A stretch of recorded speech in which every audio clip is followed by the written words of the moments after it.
a warm welcome, one and all, to your favorite podcast. This is, of course, the H-Cast, episode number 59. We're 10 away from that delicious number 69. So, ladies and gents, let's keep it PG in here. Welcome to your favorite podcast. We've got some fantastic stuff to cover today. Absolutely hilarious. You read from the title, Panic Stations for Disney, because Ahsoka is a bomb, and there's further news on that.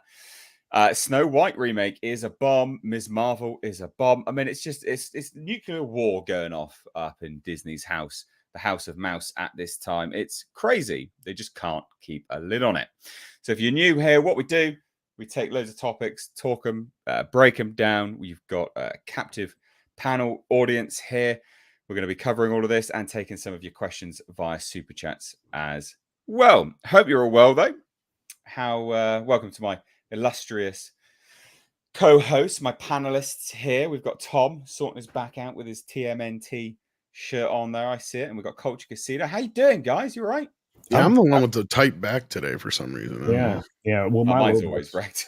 Yeah, I know you're usually the one with the back problems. Yeah, but no, it's extraordinary. What a great day! Lots of news. Holy cow! I can't wait to get to it. We got news where stuff. Yeah, not news. Demonetized. There we go. Dear, oh dear. Well, I heard Rachel Zegler let hers get out. Oh boy. Yeah, apparently so. You guys told me about that. I did not know that before, but yeah. And that actually segues off nicely into my spiel. Guys, your favorite podcast is funded by you guys, for you guys. We always get demonetized here. It's very frustrating. Don't know why. And some of you may know now as well that YouTube is throttling this channel, not sending out notifications. So a bit frustrating. But if you've got any topic that you want us to cover, a question on the topic, some input, whatever it is, Super Chats are the way to do it. Like I said, this show is funded by you guys, for you guys. So it goes a significantly long way. Super Chats, super stickers, memberships on the channel. Thank you all so much in advance. We will take time at the end of each topic.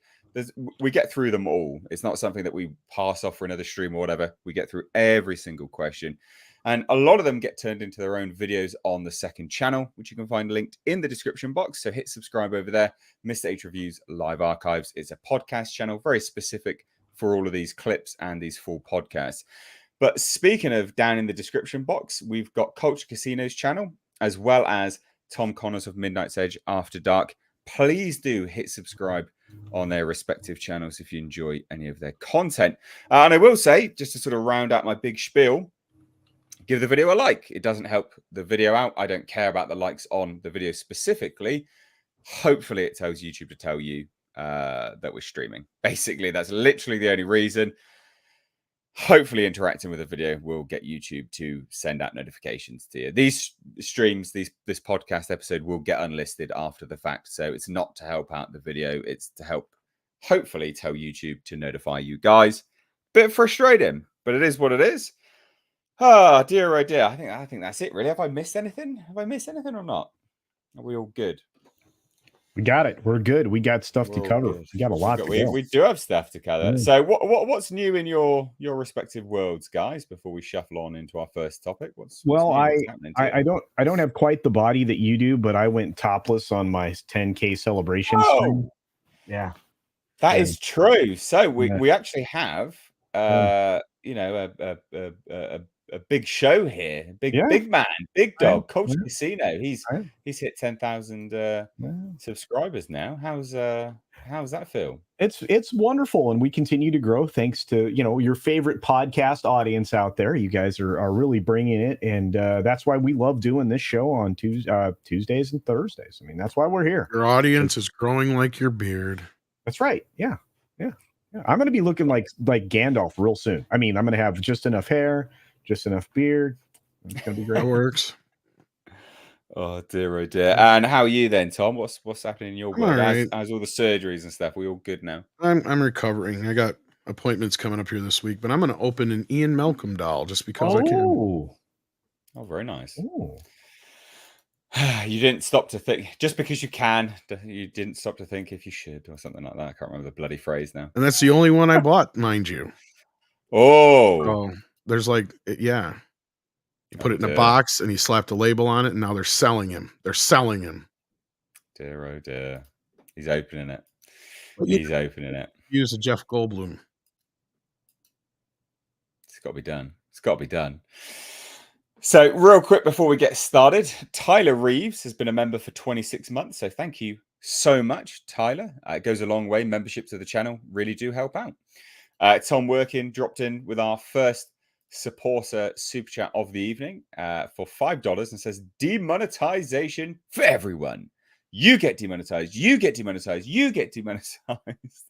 We all get demonetized here, frustratingly so. So, like I said, super chats go a long way, guys. They literally fund this podcast for you guys, by you guys, or whichever way around that is. But let's shuffle on to our first topic. We will get to super chats again as we come to the end of these topics. So please do send them in. Whether you want to. Oh, there he is. It looks pretty good, to be fair. It doesn't look like he's got a neck, though. His head is kind of tiny compared to the rest of his body. It's a little bit squat. But they also have the extra arms where he's got the sleeves pulled. I think I'm going to switch him out. I think it's better with the sleeves up. Well, he's he's kind of a lanky dude if you've ever met him. He is, but the face looks good. But it's just tiny compared to his bulky shoulders. Yeah. Anyway. Oh. Goodness me. Right, ladies and gents, like I said, super chats, we will get to them at the end of the first topic. Send them in about the topic, whatever topic you want us to talk about. You've got a captive panel here where we will talk about whatever you want us to discuss. So, first topics first. Ahsoka is a bomb on Disney+. Now, when we talk about this, it's important to note Samba TV doesn't have access to every household. That's important. Of course it doesn't. However, we are comparing Samba TV's reports to other Samba TV reports. So we're comparing the metric like for like against other Disney Star Wars shows, which are, the metric is via Samba TV. So if there's a decline by Samba TV, then it shows that metric is something which we can rely on. It's not an accurate figure, or because they don't have the households for all the households in the States, but it's accurate when you're comparing it like for like. So we just got to get that pre-spiel out the way. But look, Samba TV reports on the viewership numbers. The series is tied with Andor as the least watched Star Wars show. Now, I'm not going to sit here and take great joy over this show absolutely being a bomb. Some people enjoy it. I'm pretty open-minded about where this goes. We shall see. It was a bit boring, though, in fairness. And the most interesting character was the villain, which that's not good. Your most interesting character should be the lead character. And this isn't good either, because this is Bob Iger, Disney, Lucasfilm, Kathleen Kennedy, the decline of Star Wars. Star Wars is dead. Legitimately, it's dead now. So Samba TV reports that the viewership numbers for Ahsoka are lower than The Mandalorian, Book of Boba Fett, Obi-Wan Kenobi, and are even with Andor as the least watched. So here we have it. The latest new Star Wars series, Ahsoka, finally hit screens with 1.2 million US households watching over its first 6 days. So it's similar to viewership of Andor's premiere season, slightly lower than Mandalorian's worst season, the third season premiere, over its first 6 days. It's not good. Now, not only that, it's important to note they released 2 episodes back to back, right? Literally day one, 2 episodes were released. But apparently they still managed to lose nearly 300,000 households between episode 1 and episode 2 within the same night. So between episode 1 and 2, 1.2 million tuned in for the first episode, and then only 956,000 for the second episode. They lost 300,000 viewers.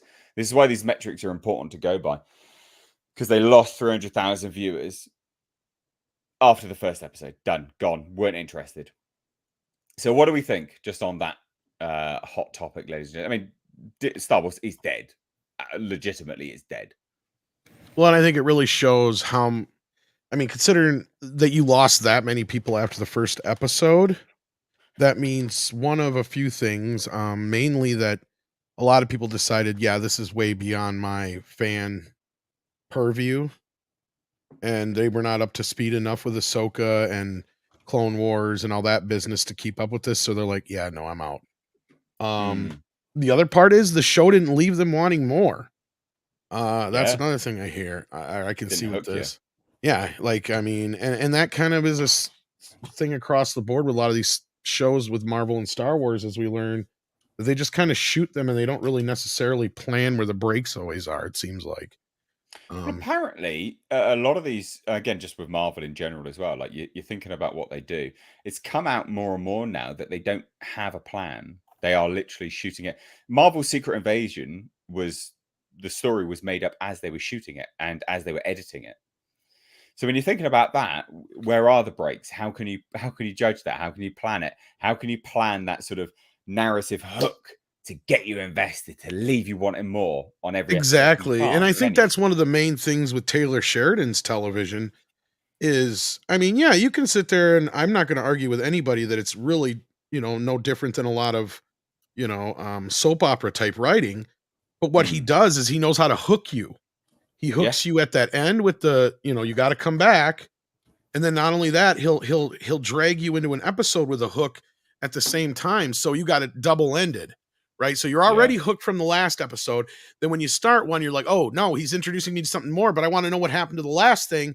So then you find Mm, out what happened about the last thing in the first half of the show, and the second half of the show is setting up the resolution for that early tease, and then he sets up something else for that. It's he's constantly rolling into the next thing to where look, it doesn't matter of the quality of the writing. It just is one of those things like with Deadwood, The Sopranos, and all those mm. old shows that used to keep you hanging on the edge of your seat where you're like, I gotta see the next episode. I can't wait to Day see the next one. episode. Yeah. And Yeah. if you have it right there in front of your face and you're not watching it, that tells me there's zero interest. And that's the same thing that kind of happened with me with Andor. It was like the Mm, first 3 episodes or whatever that came out, they weren't that bad, but I never found myself wanting to go back and finish it. I yeah. still to this day haven't. Same thing with WandaVision and most of the Marvel shows I either haven't finished or the ones that I've finished turned out to be junk. Mm. Yeah. Well, it speaks volumes, doesn't it? Quite frankly. Culture. Look, there was no way you were going to get me interested in this show for Mm, a hundred reasons, but Tom spoke to it, and I know you have probably very eloquently today. This is a niche character in a shrinking niche. Well, it's like a niche of a niche, really, if you Yeah, think about it. But yeah. yeah. Yeah, and again, I mean, as you start to watch the rapid decline now of these numbers, mm. it's rather apparent. And you know what? We could say it's Star Wars, but it isn't just Star Wars. This particular character doesn't have the kind of broad appeal that they want. They also don't have any hope if they're going to try to bring people in with the Thrawn trilogy, because despite the fact that that was a best-selling book to the point where it sold millions and millions of copies, it's Yeah. still just to a very small fraction of people, and a lot of those people have noped out on Star Wars. Yeah. I think that it was probably the most important thing you already pointed out is it dropped 300,000 people from episode to episode. I mean, in the Mm, same night, right? And you don't usually get that from Disney. You don't usually get back-to-back episodes. You get one at a time, trudgingly yeah. down the road. And I look, Disney Plus as a property is not, growing. In fact, it's shrinking. And I imagine you'll have even more shrinkage here. This is going to be like Disney diving in some very cold pool water, Mm, trying to, they're going to have a lot of shrinkage. Are you sure yeah. that Well, it's not so much that Ahsoka didn't have broad appeal, or is it really that she's just not an appealing broad? Oh, Well, and hey. this show is full of girl power, it's women's power. That's what they were boasting about too. But anyway, you were about to say something, Nate. I'm sorry. No, well, I was just going to say, like, speaking of shrinkage, I mean, let's look at it compared to other Star Wars shows. So we talk about the metrics, right? We're talking about Samba TV. Obviously, it's not plugged into every household. Obviously, they don't measure every household. But let's look at what they measured versus other households with Samba TV. Obi-Wan Kenobi, 2.14 million households watched the first episode last year in May. I So can believe that. sort of the same time. Not the same, but sort of the same. I'm First surprised 4 it's days of actually streaming. not bigger. I thought that'd be closer to like 5 or Yeah, so. I agree. However, 6-day time frame, Obi-Wan Kenobi was watched by in the same time frame as Ahsoka, the same time frame. So 2.14 was just the first day, right? Oh, sorry, in the first 4 days. First 6 days, the same time frame, 2.4. So a little bit more. And then you have 30% difference in the negative for Ahsoka from The Mandalorian Season 3, because that's watched by 1.7 million US households. That was when the decline and that shrinkage really Yeah, started that you can happening. see over half. Like Mandalorian lost over half of its audience right there. That's not good. Yeah. Season 2 premiere of The Mandalorian watched by 2.08. They even lost some after the first season. Then it looks like. Yeah. Absolutely. Yeah. Well, yeah. Oh, yeah. And Although I do know the Luke episode is still supposed to be their highest watched episode on Disney Plus of anything, supposedly. I can believe that. Book of Boba Fett, 1.5 million households watched it. Not horrendous. So here's the numbers, 2.14 million households watched the series premiere of Obi-Wan Kenobi in its first 4 days. 2.08 million households watched the Mandalorian Season 2 premiere first 4 days. 1.5 watched the premiere of Book of Boba Fett in its presumably first 4 days. So the decline is real. It's massively real. And this is only going to get worse and worse and worse and worse and worse. Oh, but Disney said it's a huge hit. We'll get there. We'll get there. We're not there just yet. I still want to continue on with it. I do that all the time to you. No, it's good. It's good because I think this and the sort of response, which we'll get to in a minute. These numbers. What does this tell us about the state of Disney in general? Because this is interesting, right? Disney had said they released movies that bombed, and then they're like, "Oh, we'll pull back on those movies. We'll pull back." Right? We'll stop making as many Star Wars movies as we had been. Now they're releasing these shows. What's Bob Iger said recently on all the earnings calls? Oh, we're going to slow it down. We're going to tone it. He's been saying that for fucking 6 years. Sorry. For freaking 6 years.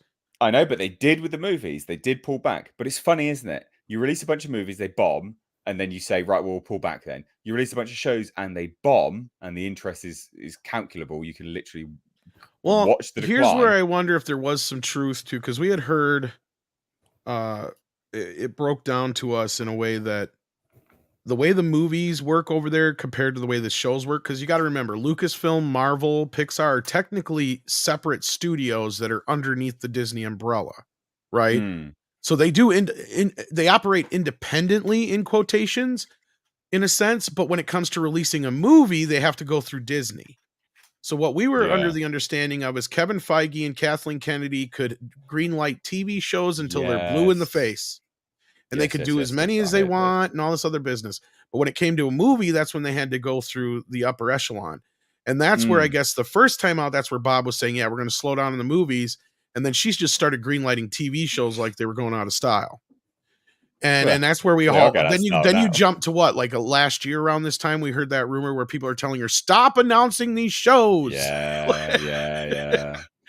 So I think that's part of it. And it's just this, they're still trying to saturate the market with this shit because they have to without even trying to fix anything. I mean, at this point they've gotten so beyond, like, I mean, you see where the problems set in. We've talked about it time and time again. It was when Kathleen Kennedy was moved from, being distracted by Blood and Bones back over to Star Wars. That's when Favreau seemed to be kind of excised out of everything. I mean, yes, he's still around technically in quotations, but at this point you can tell it's all Dave. Dave is the head of all of creative shit. This has taken another major shift back towards the shit that we started with. And you can tell it clearly, like, so again, at this point, until they clean house and start fresh somehow, Star Wars is dead. And I'm not sure you can fix it. I mean, people think that they can, but I'm not so sure you can. No, I mean, they did paint this as the event series. I mean, that's not panned out, is it, at all? I mean, these numbers speak volumes for that. Again, Samba TV, like for like, it's just tragic, absolute tragic. So they really tried to, paint this as the thing, but one epic fucking failure. Well, and it's prompted them to kind of hit back because of, just how dismal these numbers look. I mean, 1.2 million US households. That's just from Samba. And again, you pointed this out. You usually take that number and triple it, and that's probably more close to how many people actually saw it here in the States, because Yeah. that's the only place that you're really going to get a lot of this tracking stuff.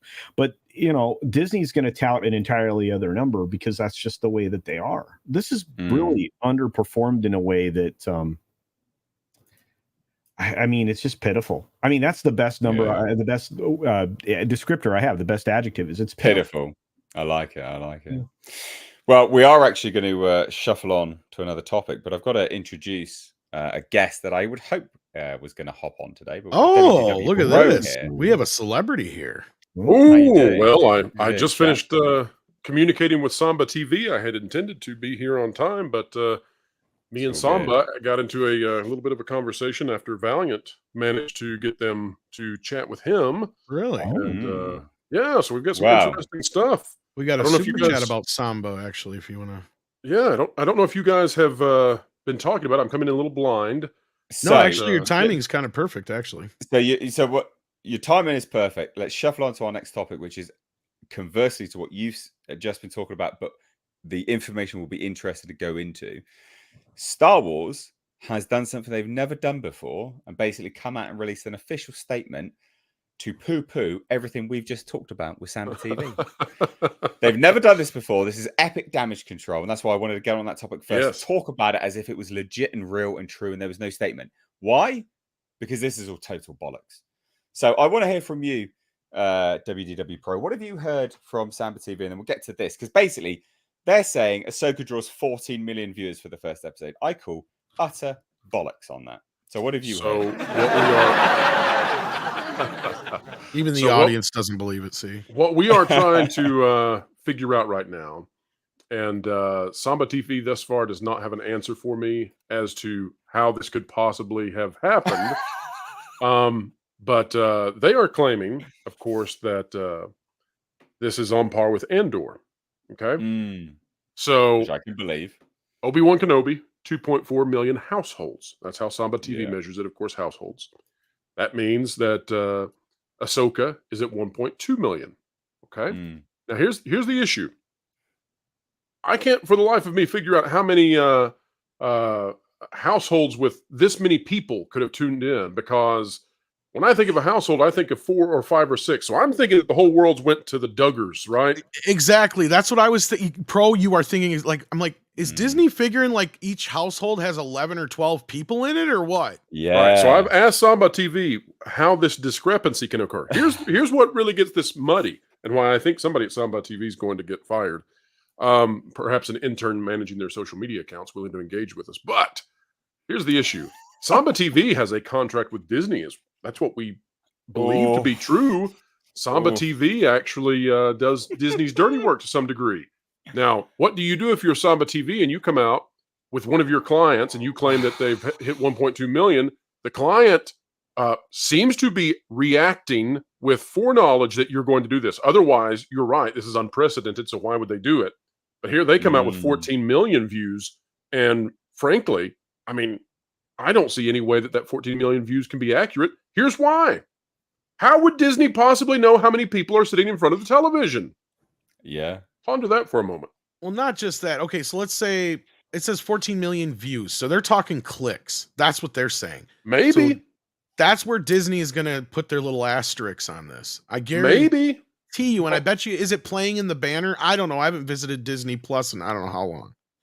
So if it's actually playing in the banner, they could be counting those as clicks like they did with Lord of the Rings. That's what I was curious about. Yeah, or are they making an assumption? Are they assuming that for every click, there's 4 viewers behind the click?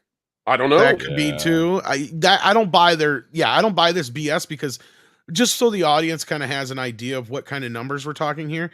This is the kind of audience that Big Bang Theory and CSI get. Yes. We're talking 2 of the biggest damn shows on television at the time. Yes. That's perfect point there. And think about this too, okay? So look at the wording in this. Ahsoka draws 14 million views.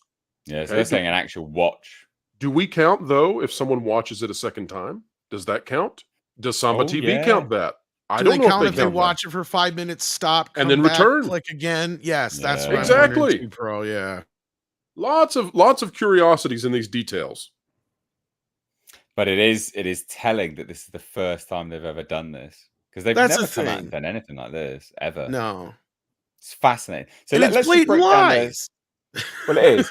Let's break down their statement, and then we'll sort of, shoot the breeze on it. So Lucasfilm and the Walt Disney Company are thrilled and humbled to announce that Part 1 of Ahsoka, Master and Apprentice, was the most watched title on Disney Plus this past week. Okay, interesting. The debut episode garnered 14 million views, making the series #1 globally on the streaming platform. So they're talking about global, aren't they? Actually, Yes. they are very, very, very, very, very much going. No, global. Actually, when you look at 14 million views globally, That's poor. that's abysmal. What's the total number of Disney Plus subscriptions right now? Anybody know? Last I knew, it was somewhere between 60 and 80 million. Is that in the States or worldwide, though? No, that would be that would be the States, I think. Yeah. So when you're looking at 14 So million worldwide, views let me look. worldwide, that is 100. No, I've got all 1%. numbers. It's probably going to be like 1% of their total. Okay, the latest numbers I have, they are above. Well, no, hold on a second. They were above 160 in February of 23. We know they've dropped. I think it's 154 if I remember correctly. But I'm remembering. Okay, so 154, right? So even with this, which clearly is part of a narrative war, okay, you've got a client of Disney releasing numbers that show that this opened to the same level as Andor, and we all know that Andor is a failure. Okay, well, they can't let this, this launches Thrawn, this launches their effort into the Mandoverse movie, so they can't let this fail. They can't let this narrative get out, right? So they launch a counter narrative to battle against Samba TV, which now they're in quite the spot. But here's the crazy part. Even if Disney is sitting there with their actuaries figuring out some kind of crazy formula to come up with this kind of number, 14 million compared to 150 million plus total subscribers. So bad. Okay, now those subscribers are single units. The viewership that can come off those accounts are multiples. Okay, so let's say, just to make it easy, let's say that for every subscription, you're talking about 3 individuals. Okay, now you run those numbers, and what you're going to find out is you're sitting at something like 450 million possible viewers out there for Disney Plus. And Yeah, Disney running the very best they can to get to this number reached 14 million total. Yeah, globally. Wow. It doesn't even compute because I'm looking at the Nielsen right now for like the amount of minutes in the millions and stuff like that. Like the biggest shows right now and the biggest channels, Disney Plus doesn't even show up till Bluey, as you guys would know. So funny. And this is just ridiculous. There's no effing way. Here's the crazy thing. This. Here's the really crazy thing.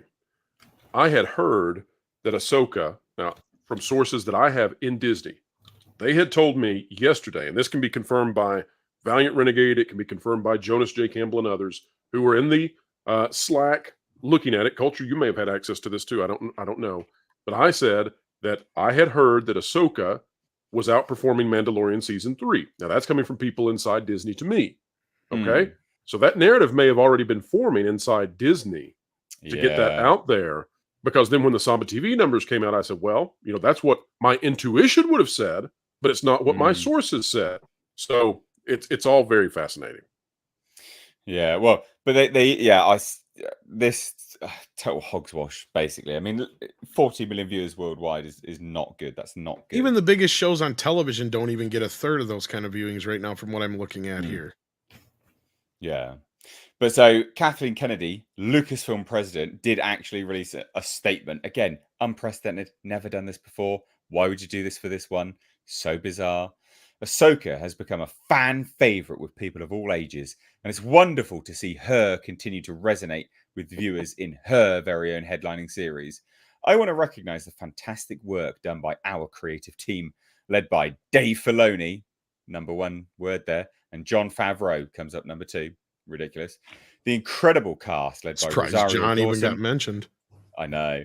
And our talented crew. And on behalf of the team and all of Lucasfilm, we give our thanks to all the fans who have been with Ahsoka on every step of her journey and to all those who are just learning about her now in Ahsoka on Disney Plus. Right. Well, I'm surprised you didn't call it her story. Well, yeah, exactly. Well, honestly, I'm going to call absolute hogswash on this for a few reasons, because the Samba TV numbers are pretty accurate, right? And they've obviously gone, right, well, we need something to counter that narrative. So Samba TV's come out and said this. Samba TV probably reports. Have we really to even Disney. explained to the folks out there what Samba TV is? Well, over to you, Tom.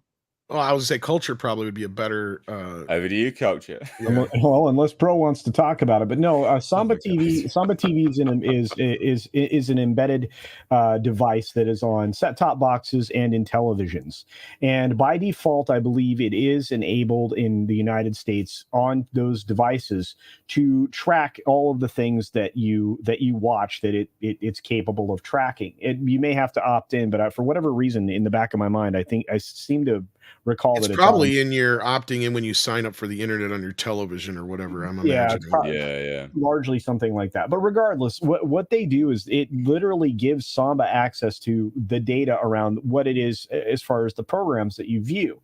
And Samba TV, because of its very nature, is limited to the number of households that has the boxes in it, which it was reported to be, according to one of the things that I follow, the something of apps, the business of apps, and Statista. By doing a little bit of research there, it worked out to be about 1/3 of households in the United States have the ability for Samba to track them. Whether or not it's actually working there, I think you compared it to the math of what the actual final numbers were sometimes. So you figured it's roughly about 3 times the number. Yeah, exactly. Yeah. So it's really about 1/3 of the total number of viewers is what it was working out to. I haven't done any analysis for a while, but that's what it was. But Samba TV that's what they do. They track stuff, and they do have many clients, as Pro pointed out, Disney being one of them. But there are many clients that they have. They're trying to figure out, well, if their commercials are running, believe it or not, or if people are actually watching these shows, to give real-time feedback, because it actually informs whether or not they continue to develop the same show, or they move on to something else, or they find something that they can mimic that somebody else is doing. That's what all of this is for. It's kind of like a poor man's version of Nielsen. Nielsen actually tracks self-reported households and their own physical boxes, and it does a little bit more minutia when they're doing that kind of research. But with Samba, they just are tracking the raw information and then compiling it. So at least couple of additions, and Culture's got that completely right. So we'll just add to his 100%. We'll take it to 120. Yeah. What Nielsen and Samba are doing are two very different things. They are. Yeah. And both of them are sort of incomplete without the other, although I would say that we still need more data, and indeed, the streaming services have in their own inherent interest to not give us that data. But here's what we've got. Samba TV, unless they have changed since the last time we did a report on this, which is, internally they could change it and we would never know. But as of the last time that we did a report on this, maybe like a year ago, Samba TV counts a household as having viewed a show or a movie after it registers 5 minutes of continuous watching. Okay? Now, what Nielsen does is they don't care at all about that. Nielsen, based on what their sample size of Nielsen families say they watched, Nielsen looks at how long they suggest that was playing on their television. Yep. And then Nielsen uses that sample size to aggregate out how many millions or billions of minutes were consumed of that show or movie. Now, what Disney is doing, it looks to me like, is that if anybody clicked on this show for 5 seconds, or if they clicked on it 3 or 4 times, for whatever reason, Disney appears to be counting that. And then separately to that, we don't know, is Disney also assuming that, well, there's 3 sets of eyeballs on this, there's 4 sets of eyeballs on this. We have no idea. But that's how that's registered. Yeah, I can believe that. It's also important to note, just as an FYI, even if we're running just off of Samba TV numbers, Samba TV, as a percentage of US households, they have about 28 million US households that they are plugged into. 28 million. So that is an accurate cross-section. If you're looking at it, 1.2, you're looking at that. That's horrendous. I can absolutely believe it. And I you know what? I can honestly believe as well. I understand what you're saying, pro culture, Tom. But I think actually what Disney's done here is go 40 million views worldwide. That's it. Yeah, we'll just throw that number out, but we won't actually specify and stipulate. So we'll try and counter everything with that instead. So 40 million views worldwide, because people will just see the number, the headline number, and not question it and go, "Oh, that's great," not knowing how many subs that they have on a global basis, and go, "Yeah, 40 million, that's epic. Wow, what huge numbers." Whereas it's actually terrible. So I think that they might have been honest that it's 14 million views worldwide, and hoping because they've released it in such quick succession to the Samba TV numbers that people will be dumb, which they are, and think that this is in correlation to the US households as opposed to anything else. But if you're And looking at Mr. H, I've dropped a tweet for you. I think they're still called tweets. Perhaps they're called X's, but that sounds Yeah, I more don't know. it depressing. says twitter.com right there on the thing there. So That's right. But if you click on that, I think you'll find that there's an extra layer to whatever is going on with Disney and their rush to get ahead of this. It's all very interesting yet again, but that's the Yeah, thing, is you're- they don't have to you're- prove it. They don't have to do jack you're- squat. you're talking about this press release, aren't you? that's right, where a Media correction had to be relations. issued. And very quickly as pretty well. And so crazy. they came out originally and said that Ahsoka was going to have 15 million views. And then, Yeah. 9 minutes later? 9 minutes later, we get a correction. Oh, it's 14 million. So who's playing loosey-goosey with the numbers over there at Disney? And does it even Yeah. mean anything? Well, it's a correction. And you know what it really means? What's it really a couple means is- million between friends, pro? The reason that we're seeing this rush by Disney is because now Disney has an ad tier. Well, what do you not want your investors and advertisers to see? You don't want them to see that Ahsoka, which is supposed to be your flagship title for Is Q3, bombing. is bombing down to Andor levels. That's no good. Yeah, absolutely. Absolutely. Oh dear, oh dear. Dear, oh dear, oh dear. So I think we'll shuffle on from this sinking ship that is Disney Ahsoka at this point in time, and we'll move on to some super chats. But just as a quick FYI, a quick floor is yours moment, Pro. Do you want to just introduce yourself to everyone that doesn't know who you are? I'm sure most people do, but I'll give you the floor. Well, for those of you out there hearing my voice for the very first time, first of all, it's a great pleasure to get to speak to all of you and to be a part of the HCast here. But folks, you can find the WDW Pro channel on YouTube, of course, where I produce content 10:30 a.m. Eastern Time and 3:30 p.m. Eastern Time each and every day, covering all the news that should be fun. You can also catch up the WDW Pro show live Thursdays, 5 p.m. Eastern Time. And we just continue to cover Disney, not necessarily because Disney is the focus for everything we do, but because Disney keeps making headlines that we can't avoid. Thank you, Mouse. There you go. I've just chucked you in the description box as well. So hopefully that if people refresh, you should be able to find Pro's YouTube channel there as well. But guys, we have just been demonetized, as we get demonetized so regularly here on the show.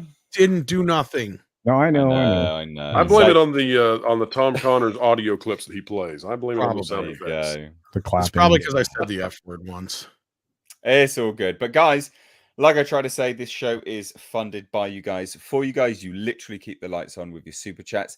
And that's what we're going to get to right now. But again, thank you so much for everyone that does, because we are demonetized here.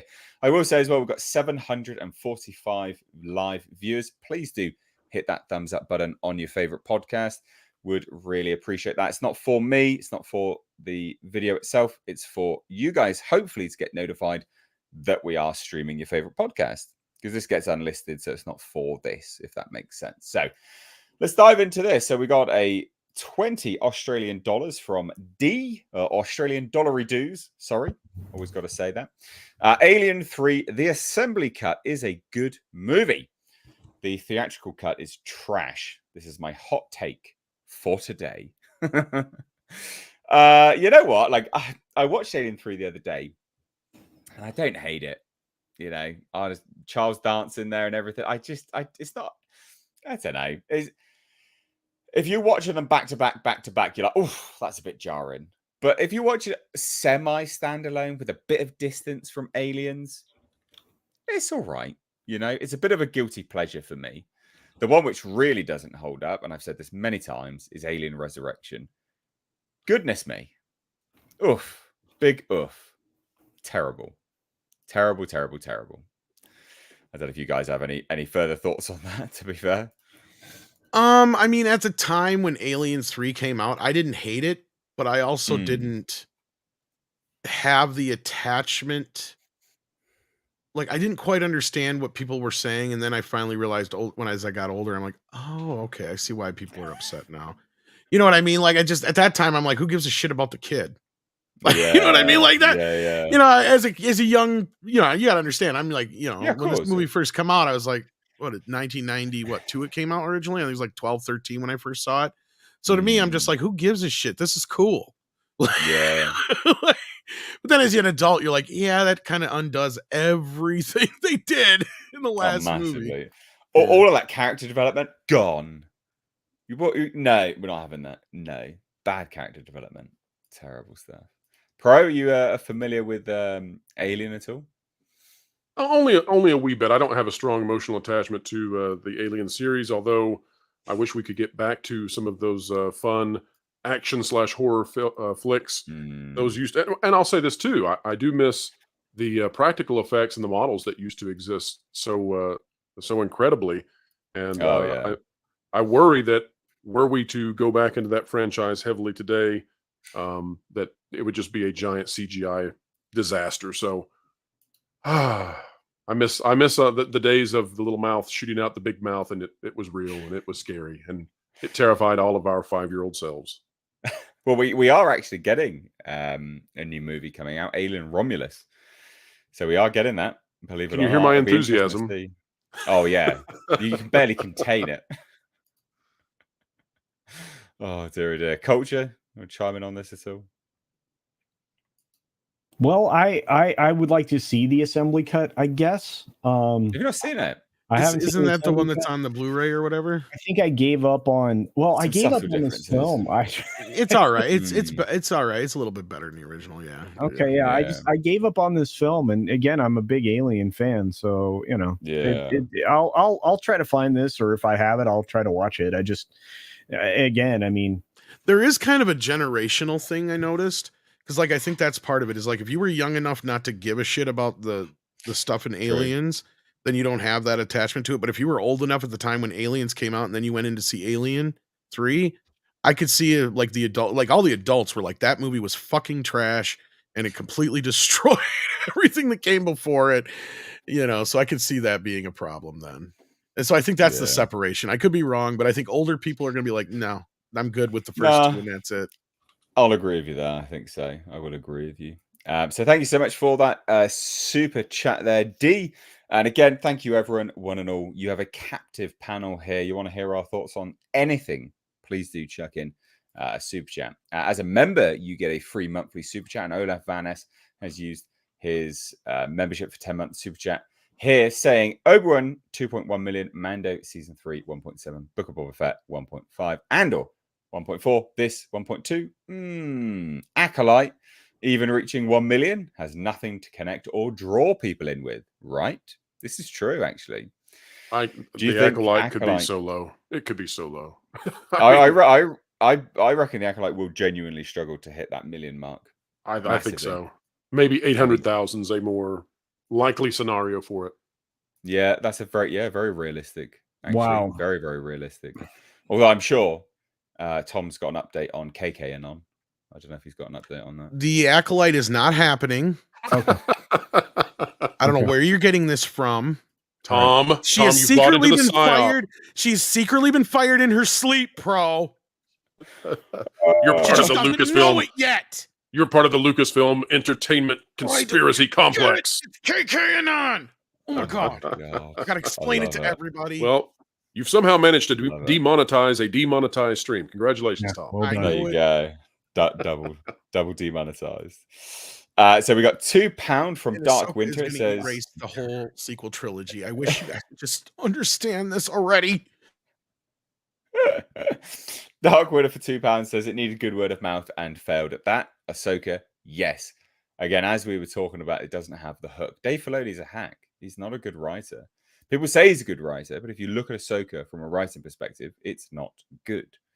It's not good at all. Like, yeah, I'm talking to people that haven't watched it, so I can't really go into it with you guys. I did my level best to avoid it like the plague. Yeah. Not good. Dane C for $2 says people has to opted in for Samba to collect data. Yes, but 28 million US households have. So that's important to note. Olaf Van S for €2 says hope caffeine Kennedy goes back to making coffee soon. Oh, I've never heard that. That's brilliant. I love that. That's great. It's Dark one thing Winter. she's at least good at. Oh, we know. Well, do we know that? Do we know Spielberg she was is? raving about it, right? Am I wrong? Was he? Well, you know, when you're down to raving on her barista skills, you've hit the bottom of the barrel. Jeez, have you ever? I remember distinctly he said it was Kathy wasn't really good at doing anything except for disrupting people and coming up with bad ideas. Been a general nuisance around the But otherwise, her secretarial skills is what got her the job, supposedly. I mean, sorry. Was that coffee slurping? Were you? Yeah. Wait a minute. Yes, I was slurping on coffee. Ah. All I know is there's this weird story, and I'm sorry, Nate, but there's this weird story. Make of it what you will. That when her and Frank got together at first, she was deathly afraid of Steven Spielberg finding out, and George Lucas knew about it. And she was afraid that George was going to tell him. You tell me why she'd be upset and worried about that. Just do your own math. That's all I'm going to say. Tom, you've got a little bit of a frothing on your upper lip. Go ahead and yeah, just like perfect. Oh, okay. Sorry. Yeah. Dear. Right. Now Dark Winter for £2 says, did they mix this up with those watching Bluey? No, because they'd be higher. I don't even know if there's that many people watching Bluey, is there? Oh, No, there really? Definitely is. Yes, Bluey's massive. Off of Disney Plus, though. I mean, Bluey's beating Cocomelon now, which was like a little. Well, I was looking at the numbers, and that's still only like 3 million or whatever it was, 30 million. I don't know. It's crazy. I'm reading it wrong. I don't know. That's crazy. It's math. I'm not good at math. This is an interesting comment actually from Gary Jones for $2. He says Rebels was like 6.4 million viewers versus Ahsoka's 1.2. Rebels wasn't that also on television too though? Did they really have that many viewers? And that's a lot. Nice. I still suggest that you're catering to a niche of a niche, and it's like in a field of grass, you're appealing to one blade. That's what's happening with these shows. That's a great analogy. I like that. That's great. What do we think the average episode length is for an episode of Bluey? Is it like a 15-minute or 20-minute? 30 minutes? No idea. Why are you asking me? What's your 25? I'm trying to figure this out. Okay, so Bluey, I'm like the least guy could know that. Bluey would have Bluey has something like 42 million people probably watching it. Wow. When? Like in what period though? I guess is what I'm saying. During a 1 week period of okay, because I was looking at a day. July 24th to 30th. So I mean, I guess if you spread that over a week, that's about right. So it's got a billion minutes watched. It's pretty close to just right on the money. 1 billion minutes watched. Wow. You start dividing that by the number of minutes per episode, you get that. Where does that put it in terms of Suits? Because Suits is supposed to be the king of the hill right now. Suits is tripling a little bit more. Yeah, I was gonna say. Let's get through some of these super chats, guys. You don't want to talk about cartoon Australian dogs more? It's really riveting for your audience. They love it. We do Barbie next, by the way. Oh my god, I want to get no. He wants to read Dane C for $2 says Samba also can't track mobile or computer watching. Can they not? I guess they can't really. Yeah. But then how many people are going to sit down and watch Ahsoka on a? You'd be surprised. Really? Yeah, these young kids nowadays, that's how they consume 90% of their shit. But they're not the fan base for Ahsoka, remember? They're not. So what Samba does, though, is they extrapolate based on the sample size they have, and they assume then that the percentage of people watching on their devices is equal to the percentage of devices to which they are blind for. Right. Yeah. Black Saber for $2 says, seems the rat is pulling from Amazon's playbook. Yeah. Yeah, doing those dodgy rings of power numbers. Tom working for $2 says Alien 3 had David Fincher. He did. Well, did. he famously took his name off that, didn't he? Well, I don't think they took his name off, but he refuses No, to even acknowledge it or whatever. He did request it, I think, David Fincher. I think he wanted to, but they wouldn't let him, or he couldn't. Yeah, exactly. That's what I mean. Yeah, so he did. But he did as far as the request it. assembly cut, that was put together without any of his. Oh, they're so bad. Well, because he didn't want nothing to So do with bad. it. He's just like, I don't want nothing to do with it. Yeah. To Big Nose for $5 says, too bad I won't see Batgirl or Snow White win any Oscars. I was really in need to hear the diversity speech of acceptance. Never Thank say you, never. guys. Yeah. Well, I don't know. Snow White doesn't come out till next year, does it? Technically, Next year. Well, if we'll see. Barbie's going to win all the Oscars this year. Oh yeah. Oh, do you think it will? Oh, I think it's going to get nominated for a lot more shit than you think it will. Yeah. Plus, the Oscars need to get butts back in the seats as far as like viewers. And how else are you going to do that besides start talking about movies that people have seen? They've already backed down on the diversity quotas for everything but Best Picture. Yep. I didn't know they had that. Wow. Yeah, they had some stupid diversity quota going on that it was like everybody finally didn't know they backtracked on it though. Except for Best Picture. That's the only thing they're holding it to. And I said, that's not going to last long. Yeah. Right, well, ladies and gents, that takes us off nicely to our next topic. Oh!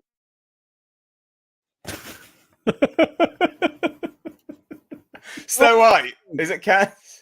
I want to play that again. That was brilliant. Let's play that one more time.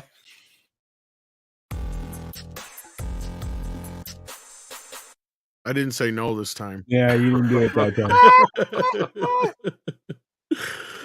Oh god, oh, it's so funny. Is Snow White cancelled? Apparently not. No. So there was, you might know about this WDW Pro. There was a Disney satire website, right, that did this article saying Rachel Zegler's Snow White remake cancelled, and it went viral, mega viral. Not only on Twitter or YouTube, these common places that we would expect it to. It went viral on TikTok, the location of the audience that would, generally speaking, go and watch this hunk of junk. Did you know about this? I had not heard about this one going viral. I had seen it, and I had seen a fake trailer that somebody has put together. But so this is, I think, hilarious for a few reasons, right? So yeah, it's been claimed that Rachel Zegler's Snow White movie has been cancelled. It's not the case. The article was that has been going viral is from a satirical website. So Rachel Zegler has been blowing up on the likes of Twitter and TikTok, with fans posting videos about Zegler's recent comments about Snow White. Zegler has said that she doesn't like the original movie, described Prince Charming as a stalker, and said her vision of Snow White will be a leader, won't be a true story, a love story, sorry, which is in addition to her tweets where she comes off apparently frustrated with men. Just an all-round unlikable individual. So the satirical website posted by Mousetrap News said, Disney officially cancels the live-action Snow White movie, which was posted, and then a bunch of people thought it was real. But then obviously in the about section, it says this is satirical. We don't write anything legit. Nothing is legit there. I wouldn't believe it anyway if I saw that. There's no way they're not going through with this thing. No, they are hook, line, and sinker, definitely going to it. But the reason why I wanted to discuss this, it's going to be delayed. We've already got rumors from Matt Belloni of Puck, who was former, pretty big up in the Hollywood Reporter. Chose to leave the Hollywood Reporter because he couldn't actually do his journalistic stuff and actually release leaks. So he chose to put Puck News together. I believe that. I believe that it's going to be like majorly delayed. But the reason why I wanted to cover this and get everyone's thoughts on it specifically is the fact that this gained such traction on the likes of TikTok, for instance, where its audience is actually going to be, goes to show just how dead on arrival this movie actually is. And there's a topic which we're going to get to in a bit, which will explain even more that it's dead on arrival. Oh my goodness me, is it dead on arrival? But don't you think it's funny that the likes of TikTok, Twitter, I mean, Twitter, I can expect it to go viral on, but TikTok, that is its core audience. So what do we think? Culture, you want to chime in on this, bud? You're right. The core audience is TikTok, but they're not going to go to theaters to see it. So I don't know. I mean, you're talking about a generation that doesn't go to cinema. So, I look at it, very skeptically as far as performance in the, in theaters. So, I would offer up that Disney might be better off putting this out there on streaming, like by downgrading this to Disney Plus at this point, because Yeah. otherwise it's going to cause havoc for them once again as another colossal failure, a flop in the box office based on their most iconic animated film of all time. Yeah. Bad. What has But Rachel me- Zegler been in that was successful? Oh no, this is the funny thing. Nothing. So Yeah. she's in West Side Story, huge bomb. Well, yeah. She played a literal Wait. paedophile Oh, in yeah. Shazam 2, Fury of the Gods, bomb. But wait. And now, Oh, and now she's nothing. gonna be in this. Yeah, and this will be a bomb. Like I've compared her to like they are trying to force to make her happen like the Channing Tatum, Taylor Quiche, whatever you Yes. want to call her. But I've never seen an actress become so famous so fast since like Charlize Theron, or not Charlize Theron, Cameron Diaz. But Charlize you could throw in there too. She was another one who just came like boom, all of a sudden she was famous. Yeah. But the problem is she's not famous for the right reasons. Right. She's not famous because she knocked people out. You know what I mean? Mm. Like that was the thing with Cameron Diaz. Like they saw her in The Mask, like, holy shit, who was that chick? And why isn't she in everything? Like, like all of a sudden it was like, boom, she was everywhere. This is like she's getting famous for all the wrong reasons. She's becoming the new Brie Larson, and she's more or less saying like, here, Brie, hold my beer. Oh, It's like, man. how can I be even more obnoxious than her? She's a malignant narcissist. In her very young life, she has managed to attempt to cancel some of the most beloved people in Hollywood by at least half the audience. And, I think that when the boo birds come for her, then she deserves all the boo bird poo that lands on her car. Well, you and I spoke about this as well, like on your channel, didn't we, Pro? Spoke about the son of the original director of the first ever animated movie Disney made. 91 years old. Not your Coming out. typical TikToker, by the way. So it's managed to percolate its way up through the news to the point that the 91-year-olds are getting it now. They don't like her. By the way, it takes a lot for a young lady to make the octogenarians dislike her. That's the part I don't understand. So, Pro, what's the deal with because like I'm surprised that the TikTok crowd isn't coming out in defense of her. What is it they don't like about her? What is the deal? P.S. For those of you out there saying, "Hey, Pro, that means 80-year-olds." I know. I don't know what the 90-year-old fancy word is. I'm sorry. Oh my god. Nine to Genarians. 9-genarians. No, that's funny. There, I just think this is it's one of those things that this is utterly dead on arrival, and mark my words, this will be delayed, right? And in that delay time, they will change tactic.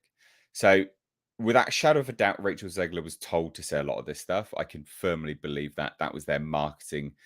That was their sort of marketing case for this movie. That's what they wanted to do. Out with the old, in with the new. We can't beat the original Snow White. We're changing this movie anyway. So what we'll do is we'll just degrade the original Snow White. Just talk it as if it's garbage. Now make people, short-term attention spans. They won't think about it, and then we'll release this and people will love it. And that's massively backfired. So as a result of that, the delay, that's when they restock with marketing and go, right, how can we repackage this? Because that's what it is. It's a package. We need to repackage our marketing, get it out there into the world as something else, and see if that sticks instead. Because they've got that time now, and they will do it. I highly, highly, highly, highly bet that they will. Yeah. Well, I also think that some of the people who are involved in this movie have got to be saying to themselves, how much damage am I going to incur off of this now? And the funny thing is that, you can all the people in Hollywood can get behind Rachel Zegler, but when she starts to damage their careers, that's when everything changes, and nobody wants to be part of that. That used to be the case. I wonder how much, like, that's the thing that woke has really changed in Hollywood, if you ask me, is like, we've seen a lot of people who normally wouldn't have careers have continual careers because of stupid stuff like this. Like, you're right. She shouldn't even have got this opportunity at this point. Her first two movies were bombs. There's nothing about her. And like, I can't even figure out what the young kids don't like about her, let alone you know, I could tell that most adults don't like her. But I mean, she seems right in line with all these young, obnoxious kids. So that's why I'm curious why they don't like her too. Well, but this is the thing, because the original Snow White is timeless. People like it of all ages. She even been slammed by feminists, for goodness sake. This is what I mean. Like, even feminists are like, nah, she's a fake feminist. She's dictating to, you know, what women should be and all this kind of stuff. I mean, it makes a lot of sense. I'm trying to think. She reminds me very much of Emma Watson, but she does something Interesting different. comparison. She does something different that Emma Watson doesn't do. Like, Emma Watson can be abrasive, and she's extraordinarily into you know, the new wave of feminism. But Rachel Zegler does something, and all I can think of is that she's completely inept.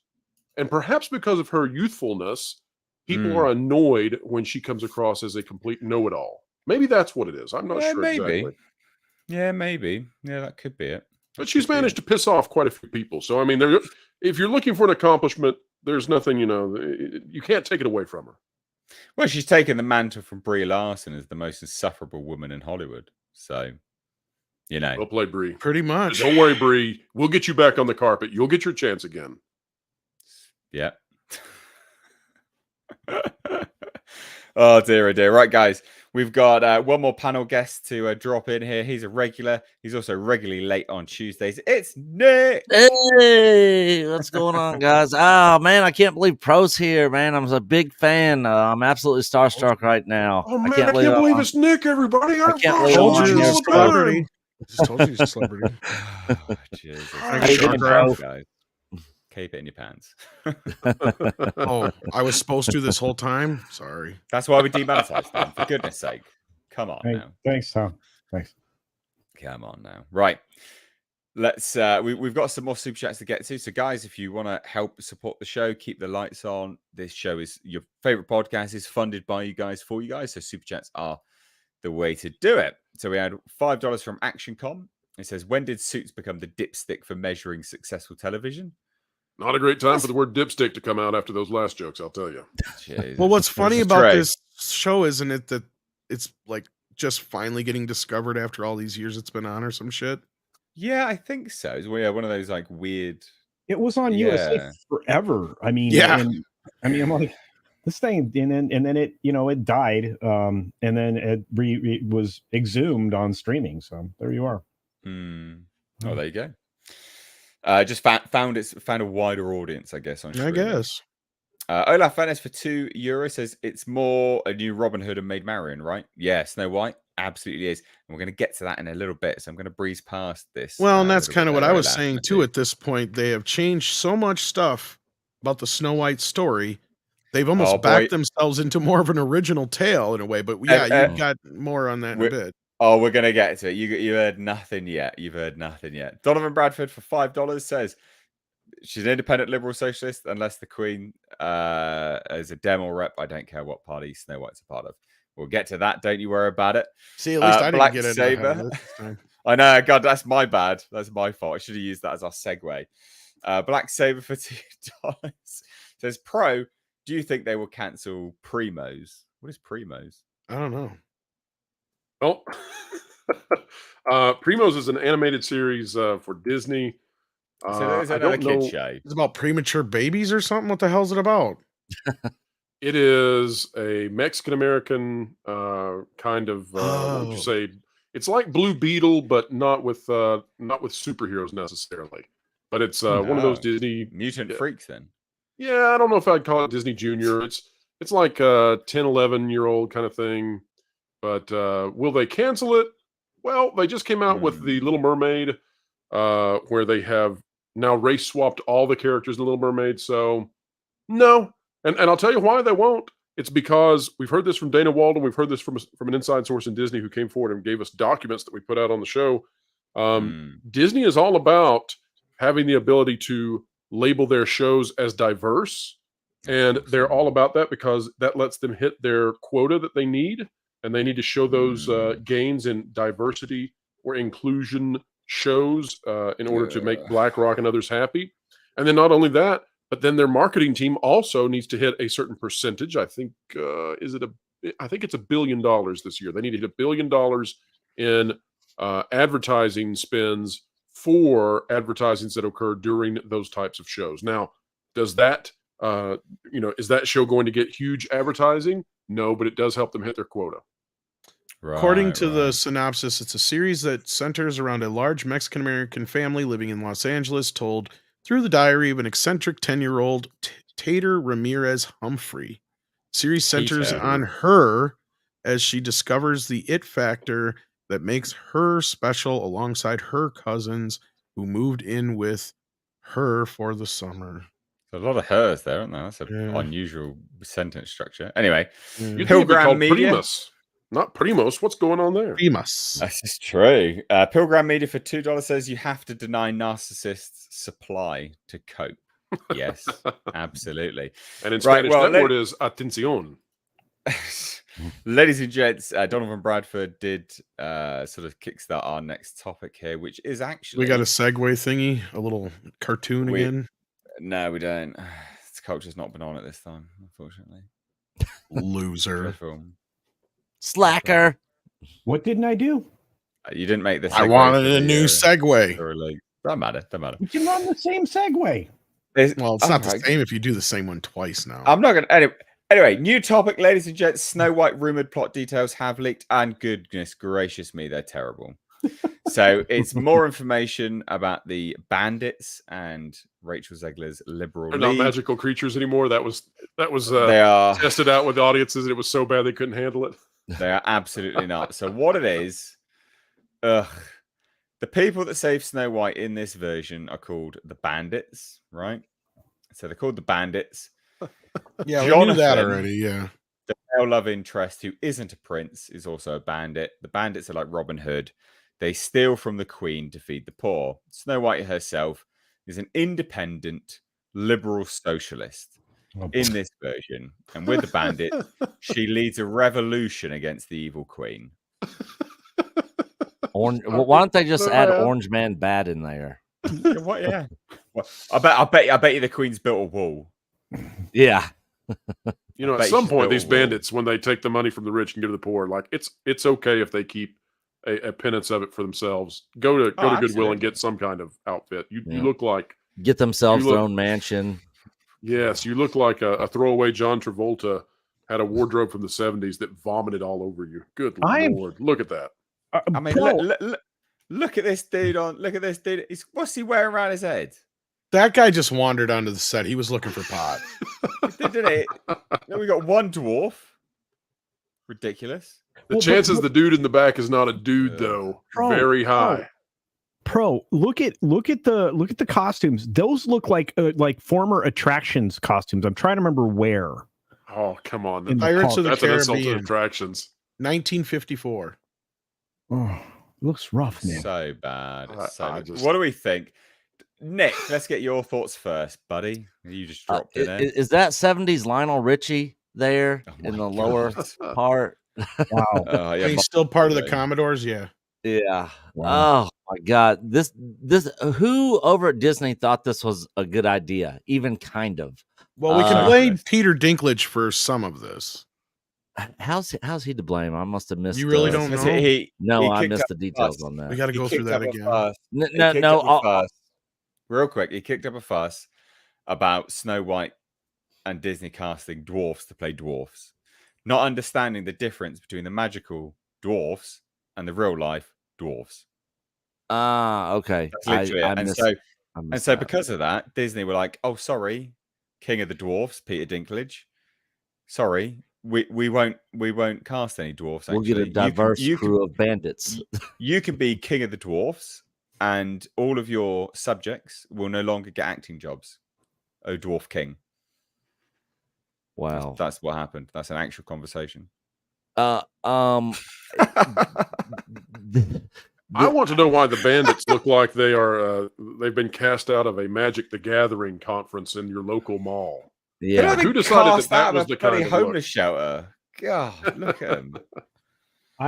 It looks so bad. This is like a revival of Up with People or something. This is terrible. I don't know what's going on here. We got Jesus up there in the upper left hand corner. Lionel Richie here. Nothing wrong with Jesus. Okay, calm down. Well, he looks like a Una. You finished that one, and that's what he actually looks like. Whoever it is. But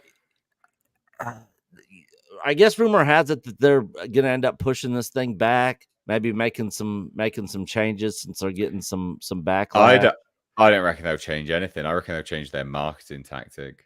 I recommend an exorcist at this point. That really is what needs to happen. I need a young priest and an old priest. Oh my god! Yeah, independent liberal socialist leading a revolution with the bandits. This is not Snow White at all, is it? What on earth is this? They might as well just call it something completely different. If they want to make new stories, make your new stories and see how people receive it, and call it something completely different. Well, that's what I was joking about. Previously, Nick was like, look, I mean, we had The Lion King, which was almost a shot-for-shot, beat-for-beat remake of the original. Little Mermaid, almost the same thing, except for the few little digits that they added in a couple things. That Aquafina song. It was good. Yeah, the Aquafina song. Now, they've gotten to this point now where they have changed so much with this Snow White, they've almost backed themselves into an original idea. Why didn't they just change it and call it like The Princess and the Bandits? I would be an original Disney film. Sticker. Right, like at this point, you might as well, but whatever. Do you know how bad this would smell if it was a scratch and sniff sticker? Can you imagine patchouli and BO, basically? If people out there don't believe that there's a culture war going on, here's your proof right here. With which side are you on, folks? Were you with the bandits? Yeah.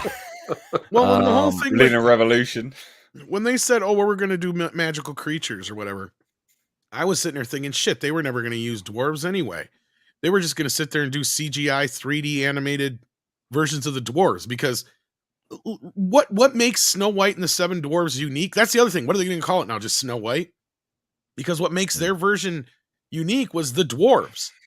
The dwarves were the unique part, because they never had names before that. The only names they had were in a play version of it. So when Disney did their version, they created completely new names and completely new personalities to go along with those names, so those versions could never be used in other versions, right? Like, so that's theirs.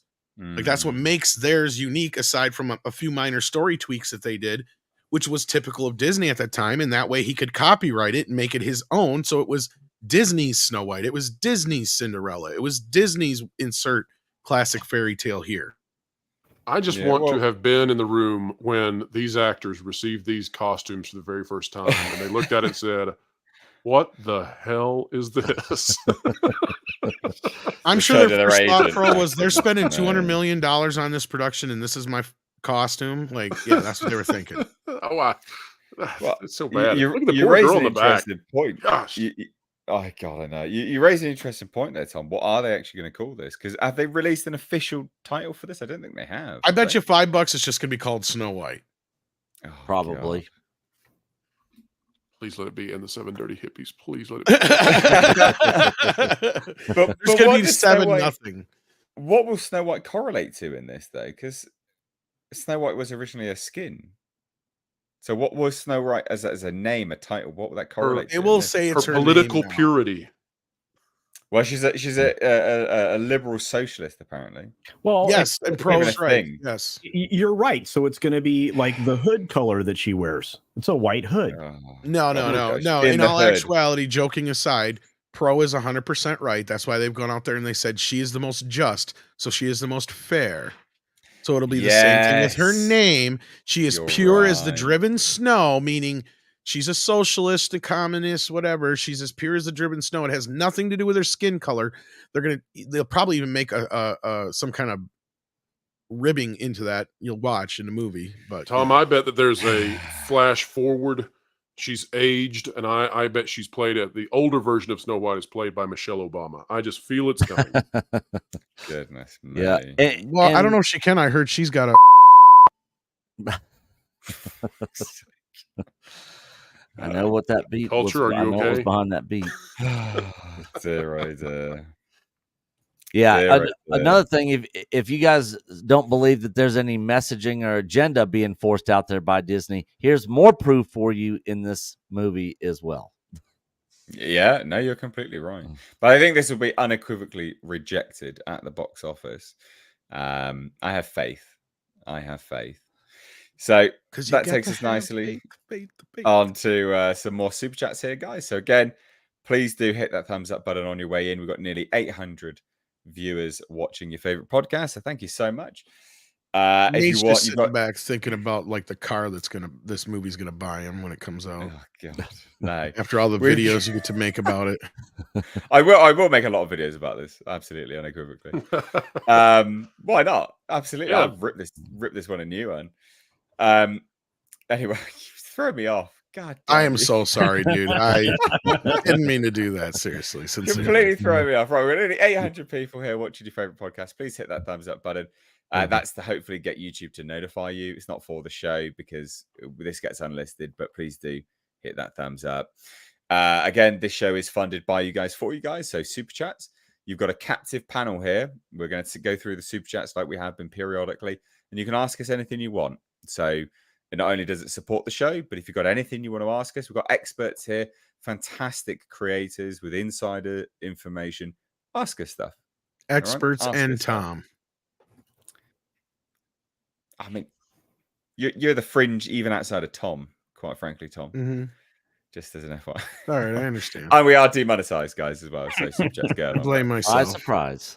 Kerry Kaverga for €10 says, instead of representing the state of mood, I expect that the bandits represent each of the letters of the alphabet community. A porn parody is more faithful to the source material. You are actually right. You're right. You are probably that would be hilarious. I can believe it. The names of the dwarves are Please LGBT. let that be true, Carrie. Oh my gosh, would that be hilarious? Each one so represents one's a lesbian. Please let the little miniature one be plus. Please let the miniature one be plus. Oh gosh, I want this so bad.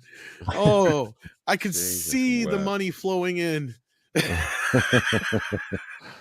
Bleach Killer for $2 says new Hunger Games is coming out with Rachel Zegler. That's right. She's in that shit too. Yeah. So that'll be the movie which comes out before Snow White. Does anybody even think that this new movie is going to probably. do anything? Does anybody think the Hunger Games really has? I think it'll do 500 million easily worldwide. Ooh. Easily, I reckon it will. The tricky There's a part lot of here fans is of that series. Yeah, there is out there. a lot the of tricky fans. part here is which one do we pull for, because it's going up against the Marvels. So we got to pick one that we want to win, and that's. I'm sure I can find a horror want- movie that comes out around. Can't the they same time. both just die a horrible death? All right, it's like vomit and piss. Which one do you want? No, neither. I'll go Vomit and for- diarrhea. No, I'm not playing this game. That's how it works. Would you rather? Dane C for $2 says they used CGI dwarves in Snow White and the Huntsman. Did they? Oh dear. I think so. Yeah, if I remember right. But didn't they? Wonka cop a lot of flack for not hiring actual dwarfs for their Oompa Loompas. That was because the guy who does Hornswoggle in the WWE was on. He was like, "What is going on?" Pierce Morgan, and he was talking about the whole Dinklage thing we brought up before, and the fact that in the new Willy Wonka movie, they've got Hugh Grant playing a Oompa Loompa. He's like, at least in the last one, they had one little person playing all of them, which was Deep Roy. But yeah, and even that you could kind of almost he barely is a little person. I mean, yeah.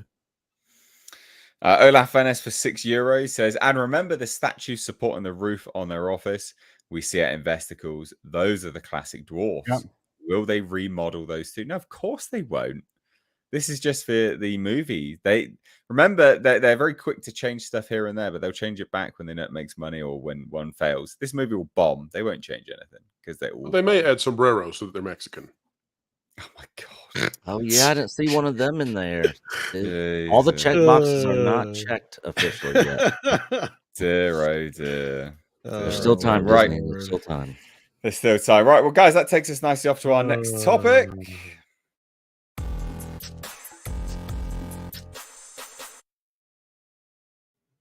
Is right.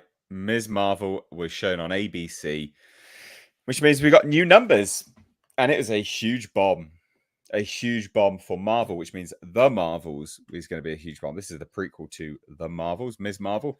Huge failure on ABC, worse than Inhumans. That's saying something.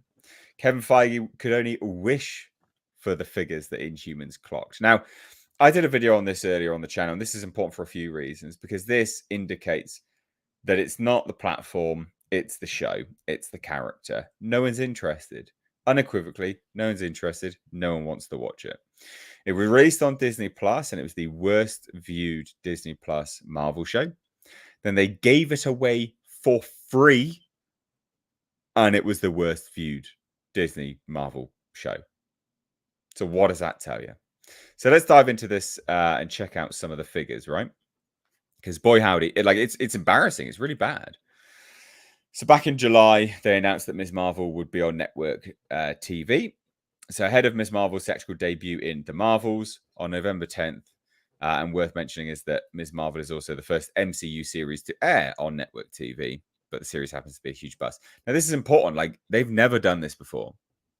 They really were hoping that this would be a big success, and it's a bomb. Isn't that a lie? The first MCU show to be aired on the first Disney Plus MCU show. Oh, Disney Plus. Okay. TV.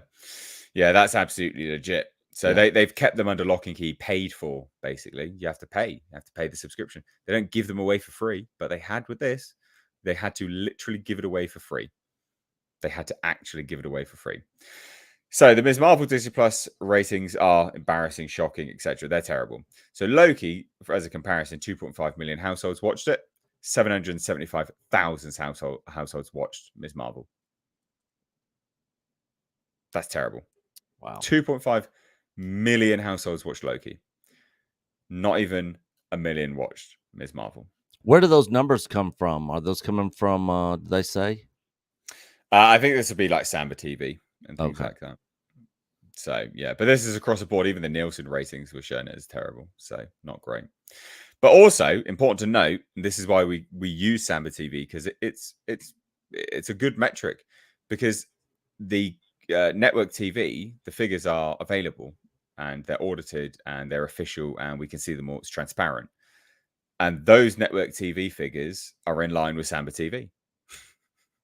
Because what happened? Well, ABC had the first 3 episodes of Ms. Marvel on August 5th and the final 3 episodes on August 12th.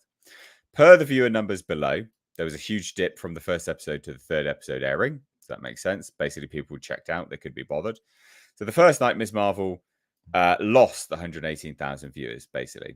So second airing is that 910,000 viewers tuned in to watch episode 4. However, by the end of the night, Ms. Marvel had lost nearly 300,000 viewers. So what that means, let's track it all the way down here and we can see it all. I'm pretty certain. Here's the figures. So Ms. Marvel episode 1, 887,000 viewers. 887,000 viewers. So when we say about Samba TV, that, I mean, it's in par with that. Ms. Marvel, episode 2, 683. Episode 3, 769. Episode 4, 910. And then straight to the final episode, 629,000 viewers. Awful. Awful. Go ahead, Again, Nate, and copy that. We'll just paste that back in when the Acolyte comes out. Yeah, basically. Well, the thing is, right? It's not coming out pro. It's fake. PsyOp. Oh God, KKing on. Yeah, but they gave this away. They couldn't even give this show away. Couldn't even give it away. Well, and what's even sadder is I'm pretty sure my theory was that, they dropped this now because the original movie was supposed to come out right basically leading up to this, right? Yeah. So it's supposed to be dropping this last week here or whatever. The movie was originally supposed to come out. So that's what they originally put these on for, was to help promote the movie. And I'm sure when they decided to change the schedule of the movie, it was too late to change the TV schedule. Yeah. So they were stuck with the show. ABC would have had their programming done. Exactly. So there was no way they were going to be able to move the show. Now, what they can do is show it again just before the movie comes out in November. Will they? Won't they? We don't know. At this point, though, everything you're saying is 100% right, Nate. Like, there is zero interest in this crap. Culture, you look like you're about to burst if you don't talk.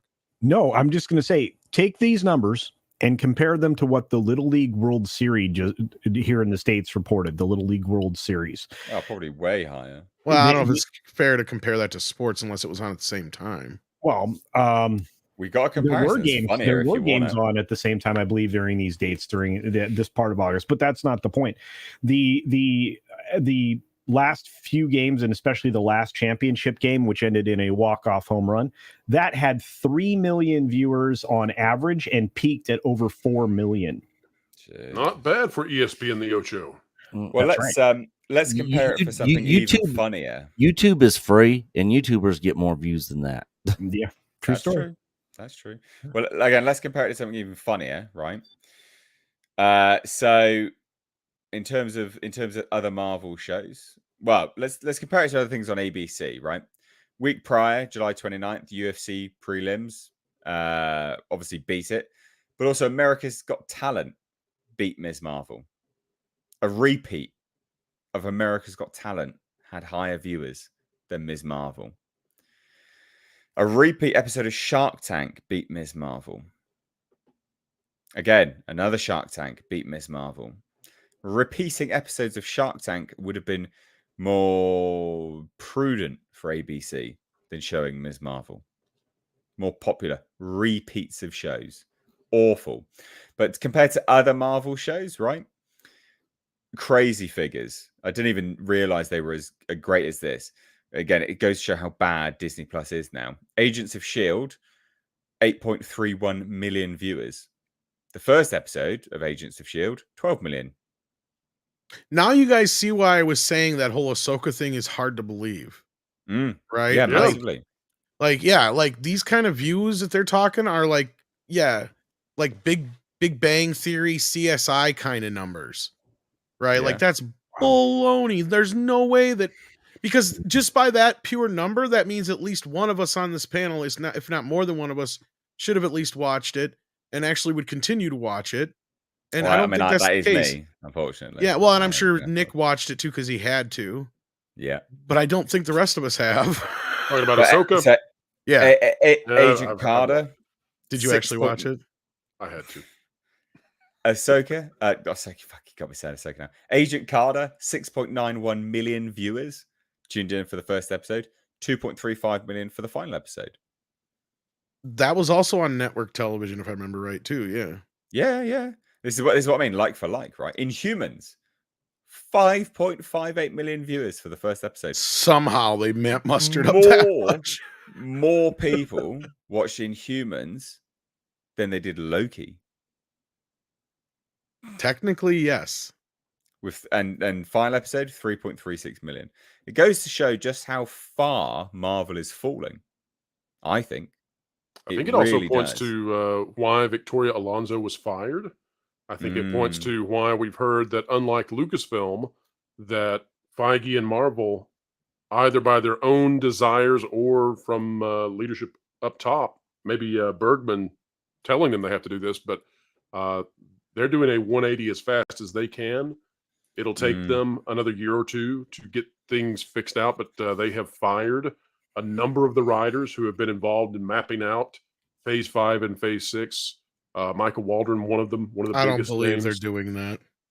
What, that they fired Michael Waldron? No, that they're actually mapping shit out. Oh, well, that's a good point. Well,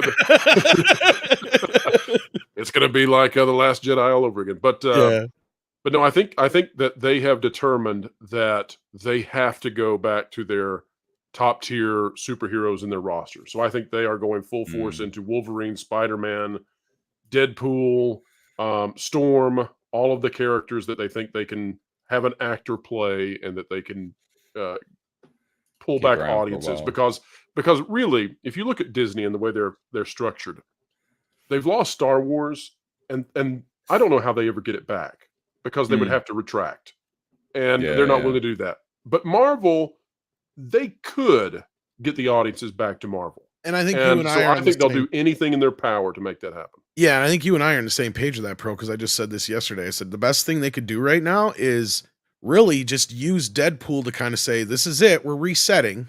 Yep. And you're right that really all you got to do for the next 2-3 years is finish off the Spider-Man story, because nobody else gives a crap about anything else. And throw Hugh Jackman in there to try to get it close to $2 billion. Yeah, whatever you got to do, and then at that point you reset. You take it all back Mm. down to the bare necessities. What is Marvel? Well, you go back to the 60s and you start it with Fantastic Four and X-Men. Boom.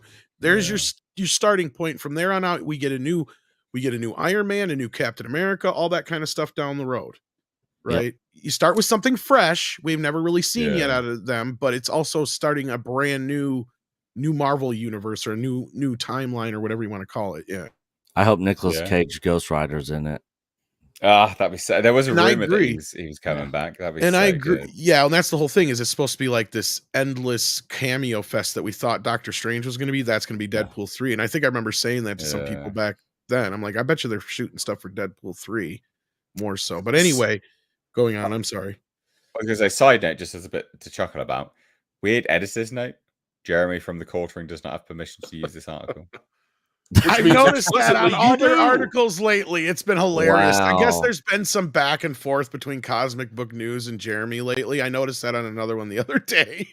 What Still, that was what's he doing? hilarious. I wanted Skipping to their say that. URL or something? They're having some fight about Oh, something. it's Matt McGloin. It's McGloin and him that are having Yeah. a problem. Yeah. Anyway, Called him I thought we McGloin. Can't thought blame we him. would say that. It's quite funny. hilarious, but yeah. We That's can probably go more zero, interesting than Miss Marvel, unfortunately. Yeah. Yeah, I would agree with that. Let's shuffle on to some of these super chats that we got to get to. So we got one from Rob Altis for $5. Says, just listening to you guys makes me laugh more than anything Disney could muster Aw. up. Well, thank you so much. Hey, Rob. And thank you, everyone. Rob. Again, 770 odd people tuning into your favorite podcast, the Hcast. Trundling along, episode 59. We are slamming these out. Absolutely fantastic. Love putting this show on for you all, and love the fact that you all keep coming back. So thank you so much. Israel R for $5 says, hello, Hcast and WDW Pro. Do you think KK will retire before or after the release of The Acolyte? Ooh. KK's contract ends next year in October. At I that thought she's point, fired. I thought she's gone. oh, no, Fired she'll in her never sleep. be fired. Because she sold her house. She sold her yeah, house. She got fired in her sleep. They threw all of her stuff in the lawn. Don't you know this? You should know this, Pro.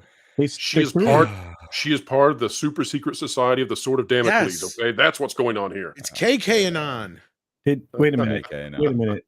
They threw her stuff in the lawn? in the lawn of the Magic Kingdom. In the lawn. In the Magic Kingdom. In the Her lawn. contract does run out next year in October. That'll be interesting to see. Can Disney possibly bring her back, given just how terrible it has been? She'll be 71 or 72 at that point. Who cares at this point? Yeah, she's eternal. She's never going away. Well, no, you were right, Pro, at the end there when you were saying, like, I don't know if they can really fix Star Wars. That's what I was saying earlier. Yeah, this is true. I don't think you can. And you're right. Not without retconning it somehow. And they're not going to do that. And I think it's a dead franchise. It's not like Marvel or some of these other things where you can literally just reboot. Well, right? Script and I talked about this earlier today. The problem that Star Wars has is they have written themselves into failure, and there's no way to get around it. It is the sin of all sins when it comes to narrative. The ending of the Skywalker saga, if you want to call it that, has Palpatine actually win, because it's his progeny that takes the name of Skywalker and goes on forever. And so whatever you do, you can't, unless you fix that, you can't go forward, and your fans don't care, because at the heart of everything, this even gets down to reality, right? So in your daily life, you want to make progress. And when you're not making progress towards a goal, that's what brings about stress in your life. It's the same thing in narrative. If your story isn't progressing forward, then your audience, they drop out because they don't want to participate in it anymore. The same as if they were doing a job that didn't give them any kind of means by which to move up. Well, Star Wars has put a brick wall at the end of their story. And I don't suspect that the Rey movie is going to tear down the bricks. No. There's only one way. One way. Like Doctor Strange. There's the one way, and I went through my brain in all the universes of the world, galaxy, and end of time and beginning. The only way Star Wars can make a comeback without doing what Pro and I said, with literally them coming out and saying, we're sorry, we're gonna retcon all this stuff, is if all of a sudden they realize what they've done wrong, get a new creative team around, and you find out there is a Skywalker out there. I'm not kidding. I don't think that'll fix it. I'm People not will still kidding. check out. I'm not saying it's going to fix everything, but it's the only way out of this mess. And you find out that Luke had a son with Mara Jade that we did not know about all this time, bringing in Mara Jade and the new Skywalker, because that's the only way you have the lineage move on, is to have a boy or man with his name, right? You have to have the Skywalker name. Yeah, it almost be like Return of the King from Lord of the Rings, Aragorn. No, guys, you're missing the Lucasfilm angle. There is an option here. Rey movie cuts in, right? She fights, she battles, all that. End of movie. She finds Uncle Owen's grave. She pulls her pants down and she takes a giant crap all over it. I'm talking about green splatter, diarrhea crap all over it. And that's why I said it doesn't work. Man. That's about the only way. Yeah. And you're only getting back about half the audience if you're lucky at the end of the day. Yeah. I think the only way that we get back to form is if Disney is in a hole so bad with it that they're forced to sell it.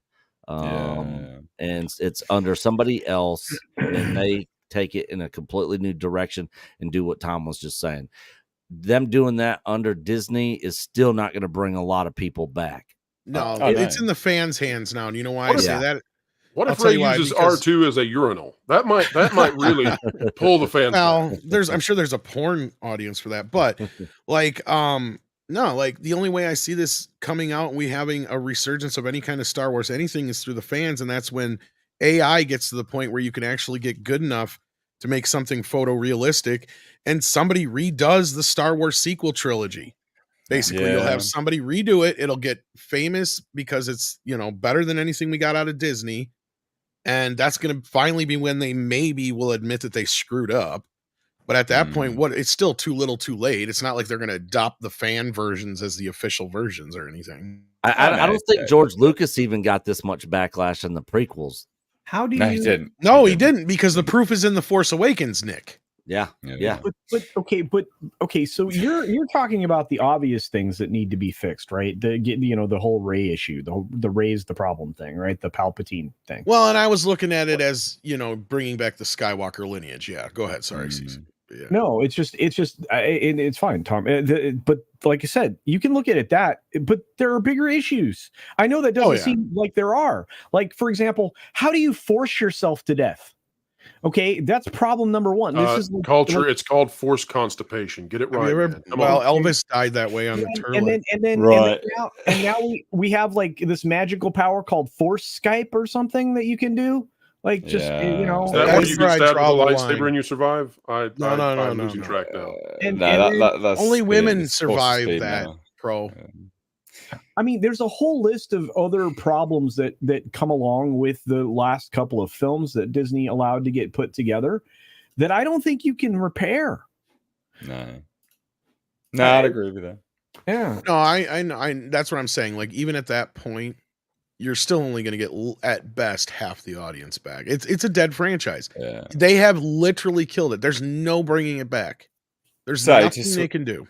Sweep it back round to Israel's super chat. Do I think KK will retire before or after the release of Acolyte? She is eternal, which segues nicely off to our next topic of Highlander. These people are eternal. There could be only one. We are.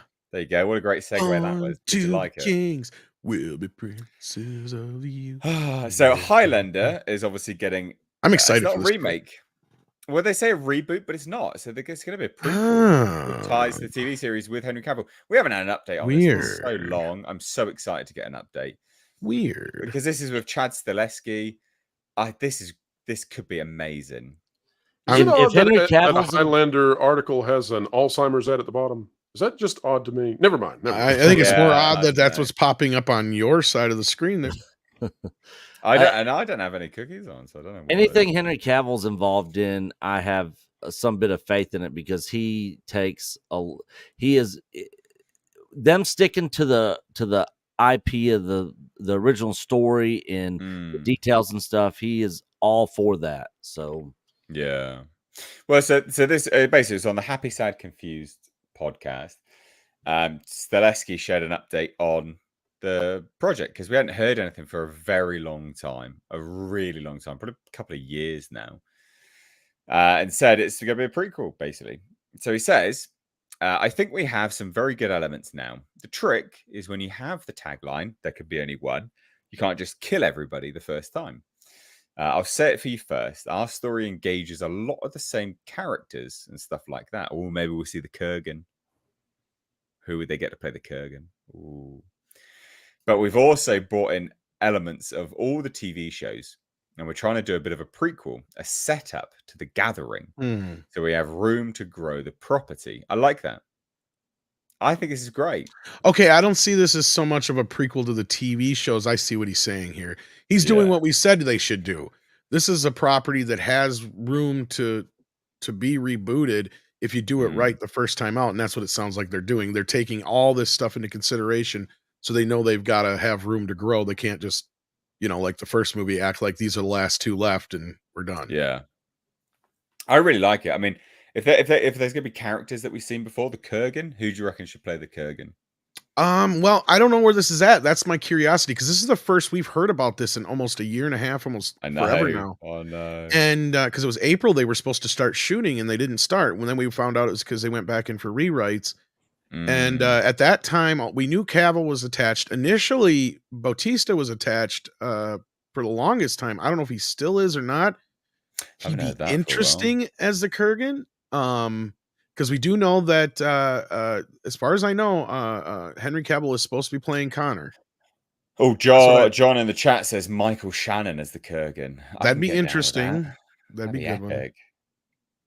That'd be epic. I've got fond memories for Highlander. I'm all about this. I am honestly all about this. I think this could be so good. Well, this is what I've been saying for a while. This is a franchise where you can expand upon it, and it didn't get to live out to its full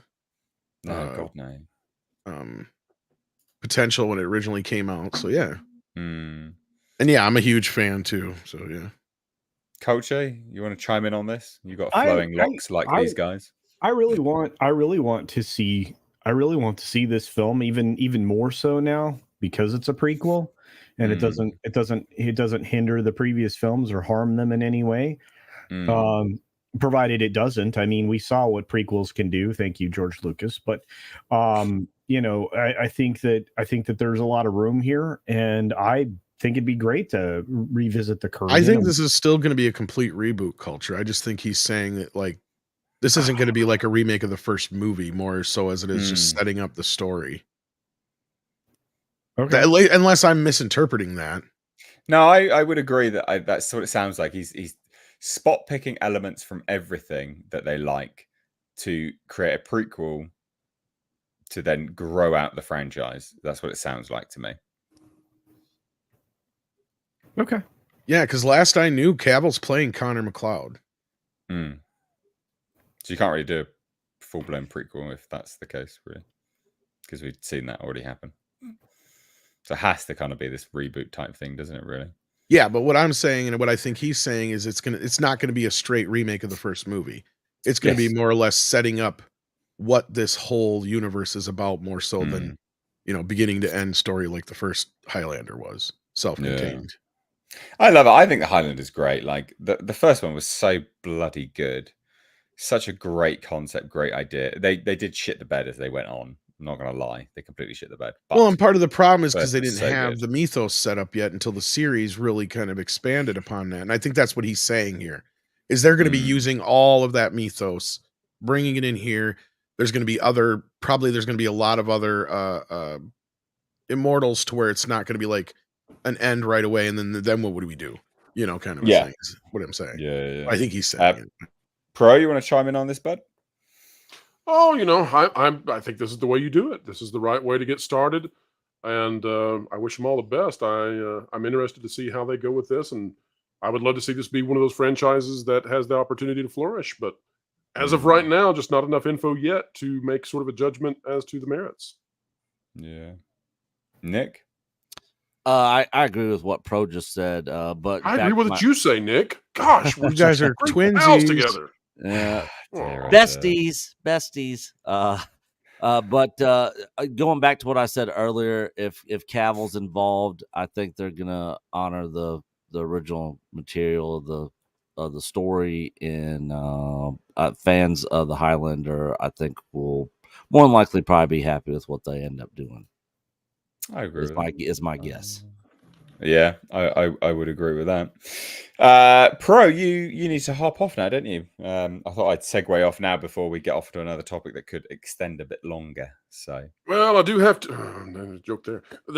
I do have to get to work on a few more things for the evening, and following up on the Samba TV thing, as well as culture. You may be interested in this. The apparently Disney Parks is releasing new concept art of what they're going to do with the Haunted Mansion, connecting it now to Splash Mountain and Disneyland. And oh my God. if you guys have not had the opportunity to see how thought they got rid poorly of they are Splash doing Mountain. with Splash Mountain and Disney World, Oh. you really are missing out, because they took the gift shop, inside the gift shop at Disney World.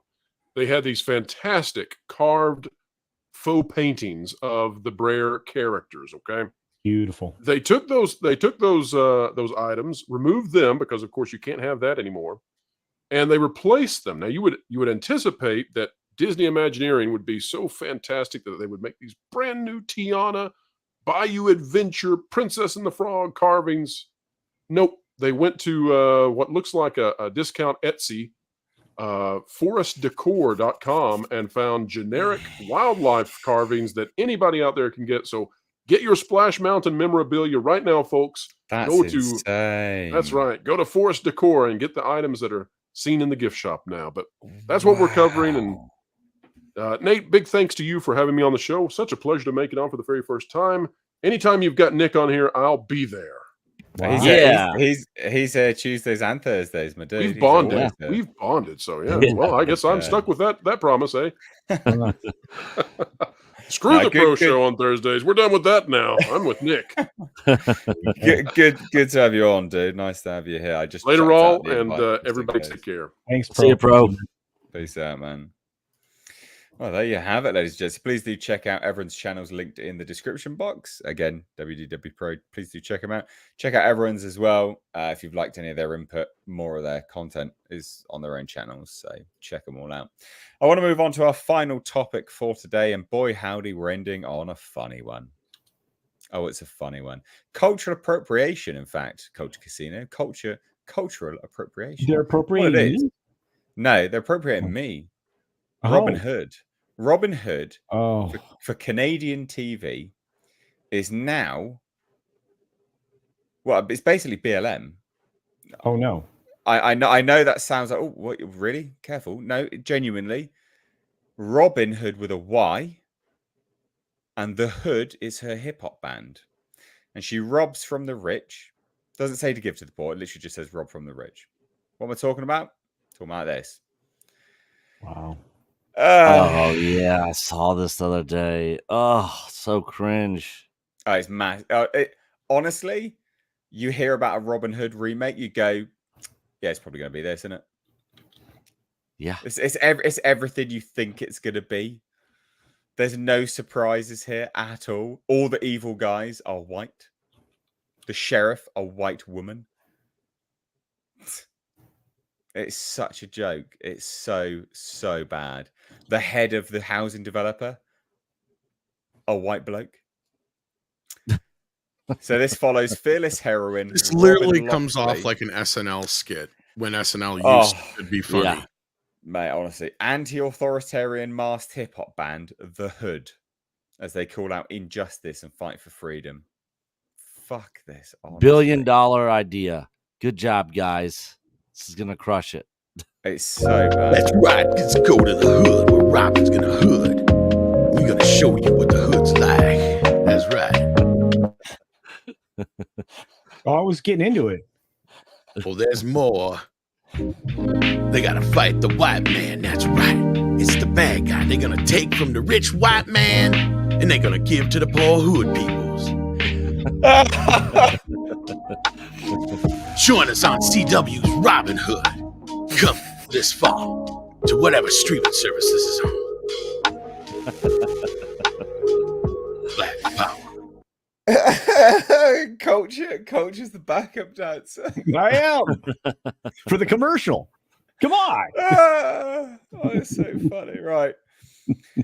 Global Television out of Canada reveals the first look at its woke female person of color Robin Hood series with a rich white dude villain. Per the official info, is a reimagining of a classic tale. Oh my god. Oh god. So Who's that funny, lady? right? I'm Robin Hood. That's right. That's right, ladies and gentlemen. Miss Robin Hood's coming to your town. Right. I can't take this shit seriously. I'm sorry. So the Robin Hood series is a contemporary reimagining. In the Hood features a female person of color, Robin Loxley, leading a masked hip-hop band called the Hood, taking on rich blonde white guy called John Prince. The official like a description, stereotype laden freaking oh, shit. it's Oh my God, so sorry. bad. So this is the official description. The official description says the 8-episode, 1-hour contemporary reimagining of the Robin Hood legend follows fearless heroine Robin Loxley and anti-authoritarian masked hip-hop band The Hood as they call out injustices and fight for freedom and equality in the city of New Nottingham.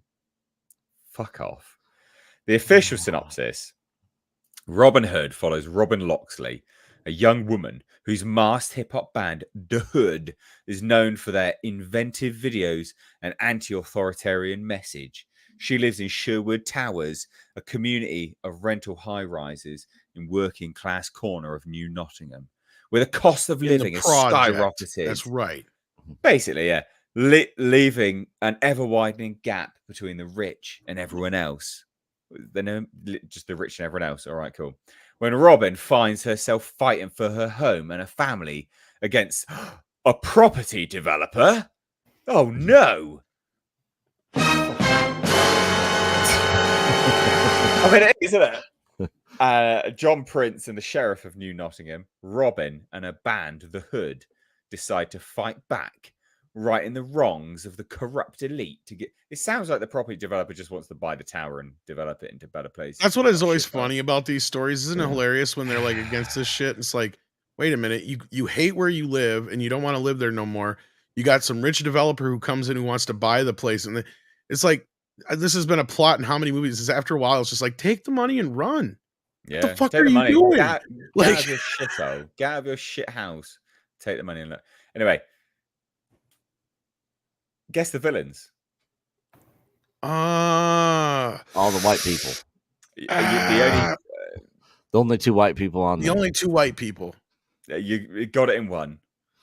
Got it in one. Brilliant. Well, that's not very inventive.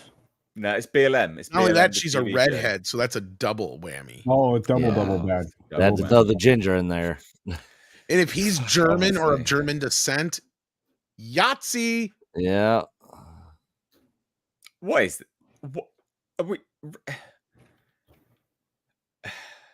Somebody's coming in to give money to an area of town that is probably not hardly worth anything and turn it into something nice in a nice place for people to live. But let's fight back against them. And I just interesting. Is this a comedy or is this like a for real thing? No, it's legit serious, mate. Like it honestly, it feels like a parody at this point. It's a CW show so bad it can't be shown on CW. This is a legitimate TV show. This is right up there with Sneakerella. Wait, we've got the teaser. Oh, there's a teaser. Oh, this ought to be good. That's No sound though, because I'm tinkling already. Tinkling, Tom. Oh, it's a Piddled. woman sheriff. Oh yeah, The woman is the sheriff. She's the still got sheriff. bows and arrows. He's laughing. He must be evil. Check this out Gotta though. Rob the What is rich. this hot mess? No, rob the rich. That was it. Not give to the Antifa, poor. the movie. A legend reborn. So just rob the rich. Is that it? Just steal. Oh, we're just gonna steal from the rich. We're not going to give it to anybody. We're just going to steal it. Yeah, Fuck the take it for poor. ourselves. So it is pretty much like BLM. No, it is. Yeah. This is BLM Yeah, the movie. pretty much. This is BLM the TV series. Hmm. Fight the power. Oh, we need Look at music? this Here you crap. go, guys. No, this is too oriental. You can't have Yeah, this. you're right. It's not G enough. No, that's too nice. No, that's like There we go. That works. somber. Yeah, man. On the corner of Sherwood and Forest. Honestly, what is this? Totally crap. We live in modern times, but we use medieval weapons, bows and arrows and spears. Never bring a bow and arrow to a gun. Because we're all felons and we can't own a real gun. Oh, With geez. neon face masks because medieval shit. No, man. Can't see those at night. Oh man, come on! This is straight from that video game, right? What was that called? Watch Dogs. This is the Watch Dogs. Jesus. Oh yeah. This is absolutely atrocious. Look at Lord. Mm. I think you're being really hard on this show, Nate. I mean this. Now we're all officially Rossists for crap. We're gonna get so in much trouble. Like so in much trouble. this. I don't care. At this point, I couldn't care less. That's fine. I'm telling you, this looks great. I can't wait. Smoke weed every day. Thanks, Global TV. Thanks. This is gonna send their subscriber base through the roof. I'm calling it now. Oh yeah, just instant hit, instant hit, instant hit. Love it. BLM / Robin Hood. That's it. New show. But you're missing the most important piece. They're part of a hip hop group. Called The Hood of all things as well. My The Hood. God. Oh, I hate it. This is cultural appropriation, guys.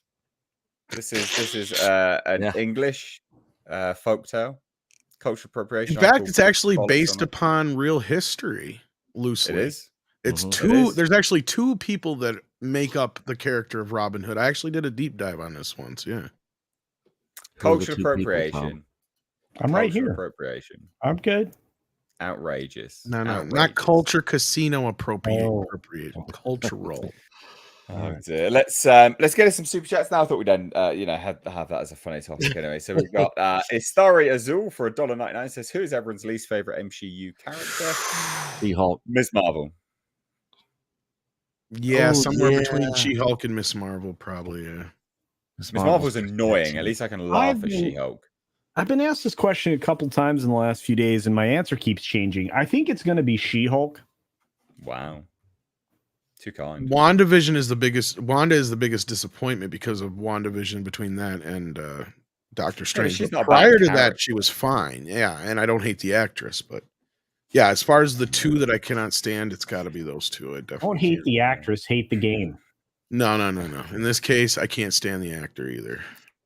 Israel R for $5 says, I hope we get a resurgence of fantasy sci-fi films like Highlander. The 80s was great for that genre of cinema. Yes. Yeah. I disagree. I hope we don't, because all that they'll do with this is do remakes.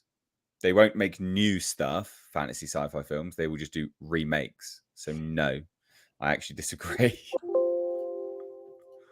Oh, we got some. That's just the sound there. Blu-rays. I've got a bunch of DVDs of Highlander as well. And that's just the first movie. I've got the rest The of them in the series. Would I want fantasy sci-fi films like Highlander? Yes. Was the 80s great for genre cinema? Yes. However, I get what you're do I saying. Nate. Yeah. do I trust Hollywood at the moment? No, not at all.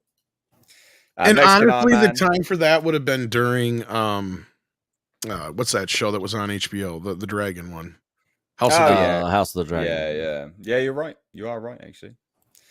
Mexican Iron Man for $9.99 says, "Dear white people, I want to thank you for conquering my ancestral native lands and leaving me with asphalt, nice roads, and wonderful air conditioning. You're welcome. You're welcome. you are welcome. I take Very it welcome, you landed safely, Mikey. Mikey. You had me worried. Oh yeah, he went to He ought to be San Diego, spanked. right? Yeah. He still hasn't told me what amazing car he drives as a daily driver. Oh, I I'm don't getting know. annoyed about this. I think Alright, he well, rides in a let's fuck the car. limousine. Yeah. Well, no, he's got that. He's got like probably a Lambo. He's got a chauffeur named Alfred. I see. We know. Action It's Con a for Coupe de $5 Ville says, on 20 Twin Twins. Whenever he talks to me, he's on his bike. That's all I know. Action Con for $5 says, I'm getting happier and happier that Nautilus was cancelled. I love Disney's 1950s Captain Nemo. At least we won't see him wrecked by current year. Yeah, I don't know if any of you heard about that. Yeah, we talked no. about that yesterday. Yeah. So funny. It was 2 years in the making, and they're just shopping it out. So bad. Dung is fun for $5. Says Star Wars can save itself if they invent a device for interdimensional in the movie.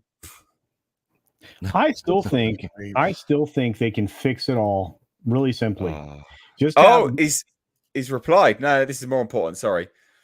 No problem. He drives a white Audi S4 and a black Toyota Highlander SUV.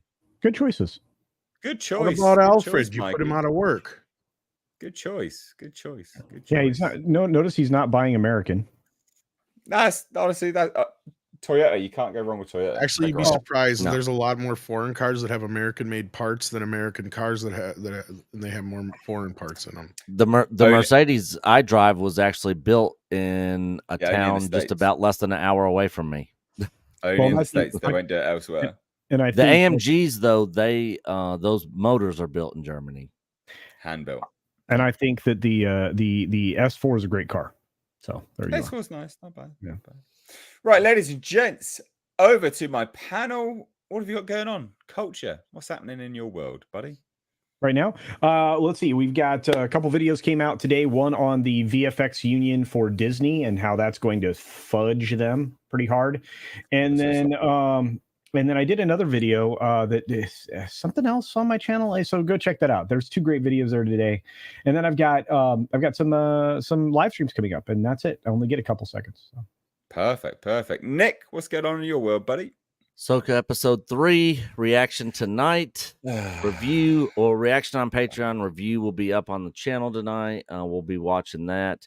Probably going to be doing a video on this deadline article that I missed out on earlier on the 14 million. I don't believe anything Disney says. Maybe it's true, maybe it's not. But Nick, have Nate send you the stinger we didn't use. No, I can't send him. Once you've uploaded, I can't access it on the upload. You actually have to send it to All him. right. Yeah, sorry. I'll shoot it to you, Nick. That was a little dig at Nate. That was for okay. Tom, what's happening in your world, buddy? I don't know. Now I want to see that stinger because the Snow White one was. All right, here we go then. Ahsoka. Oh no!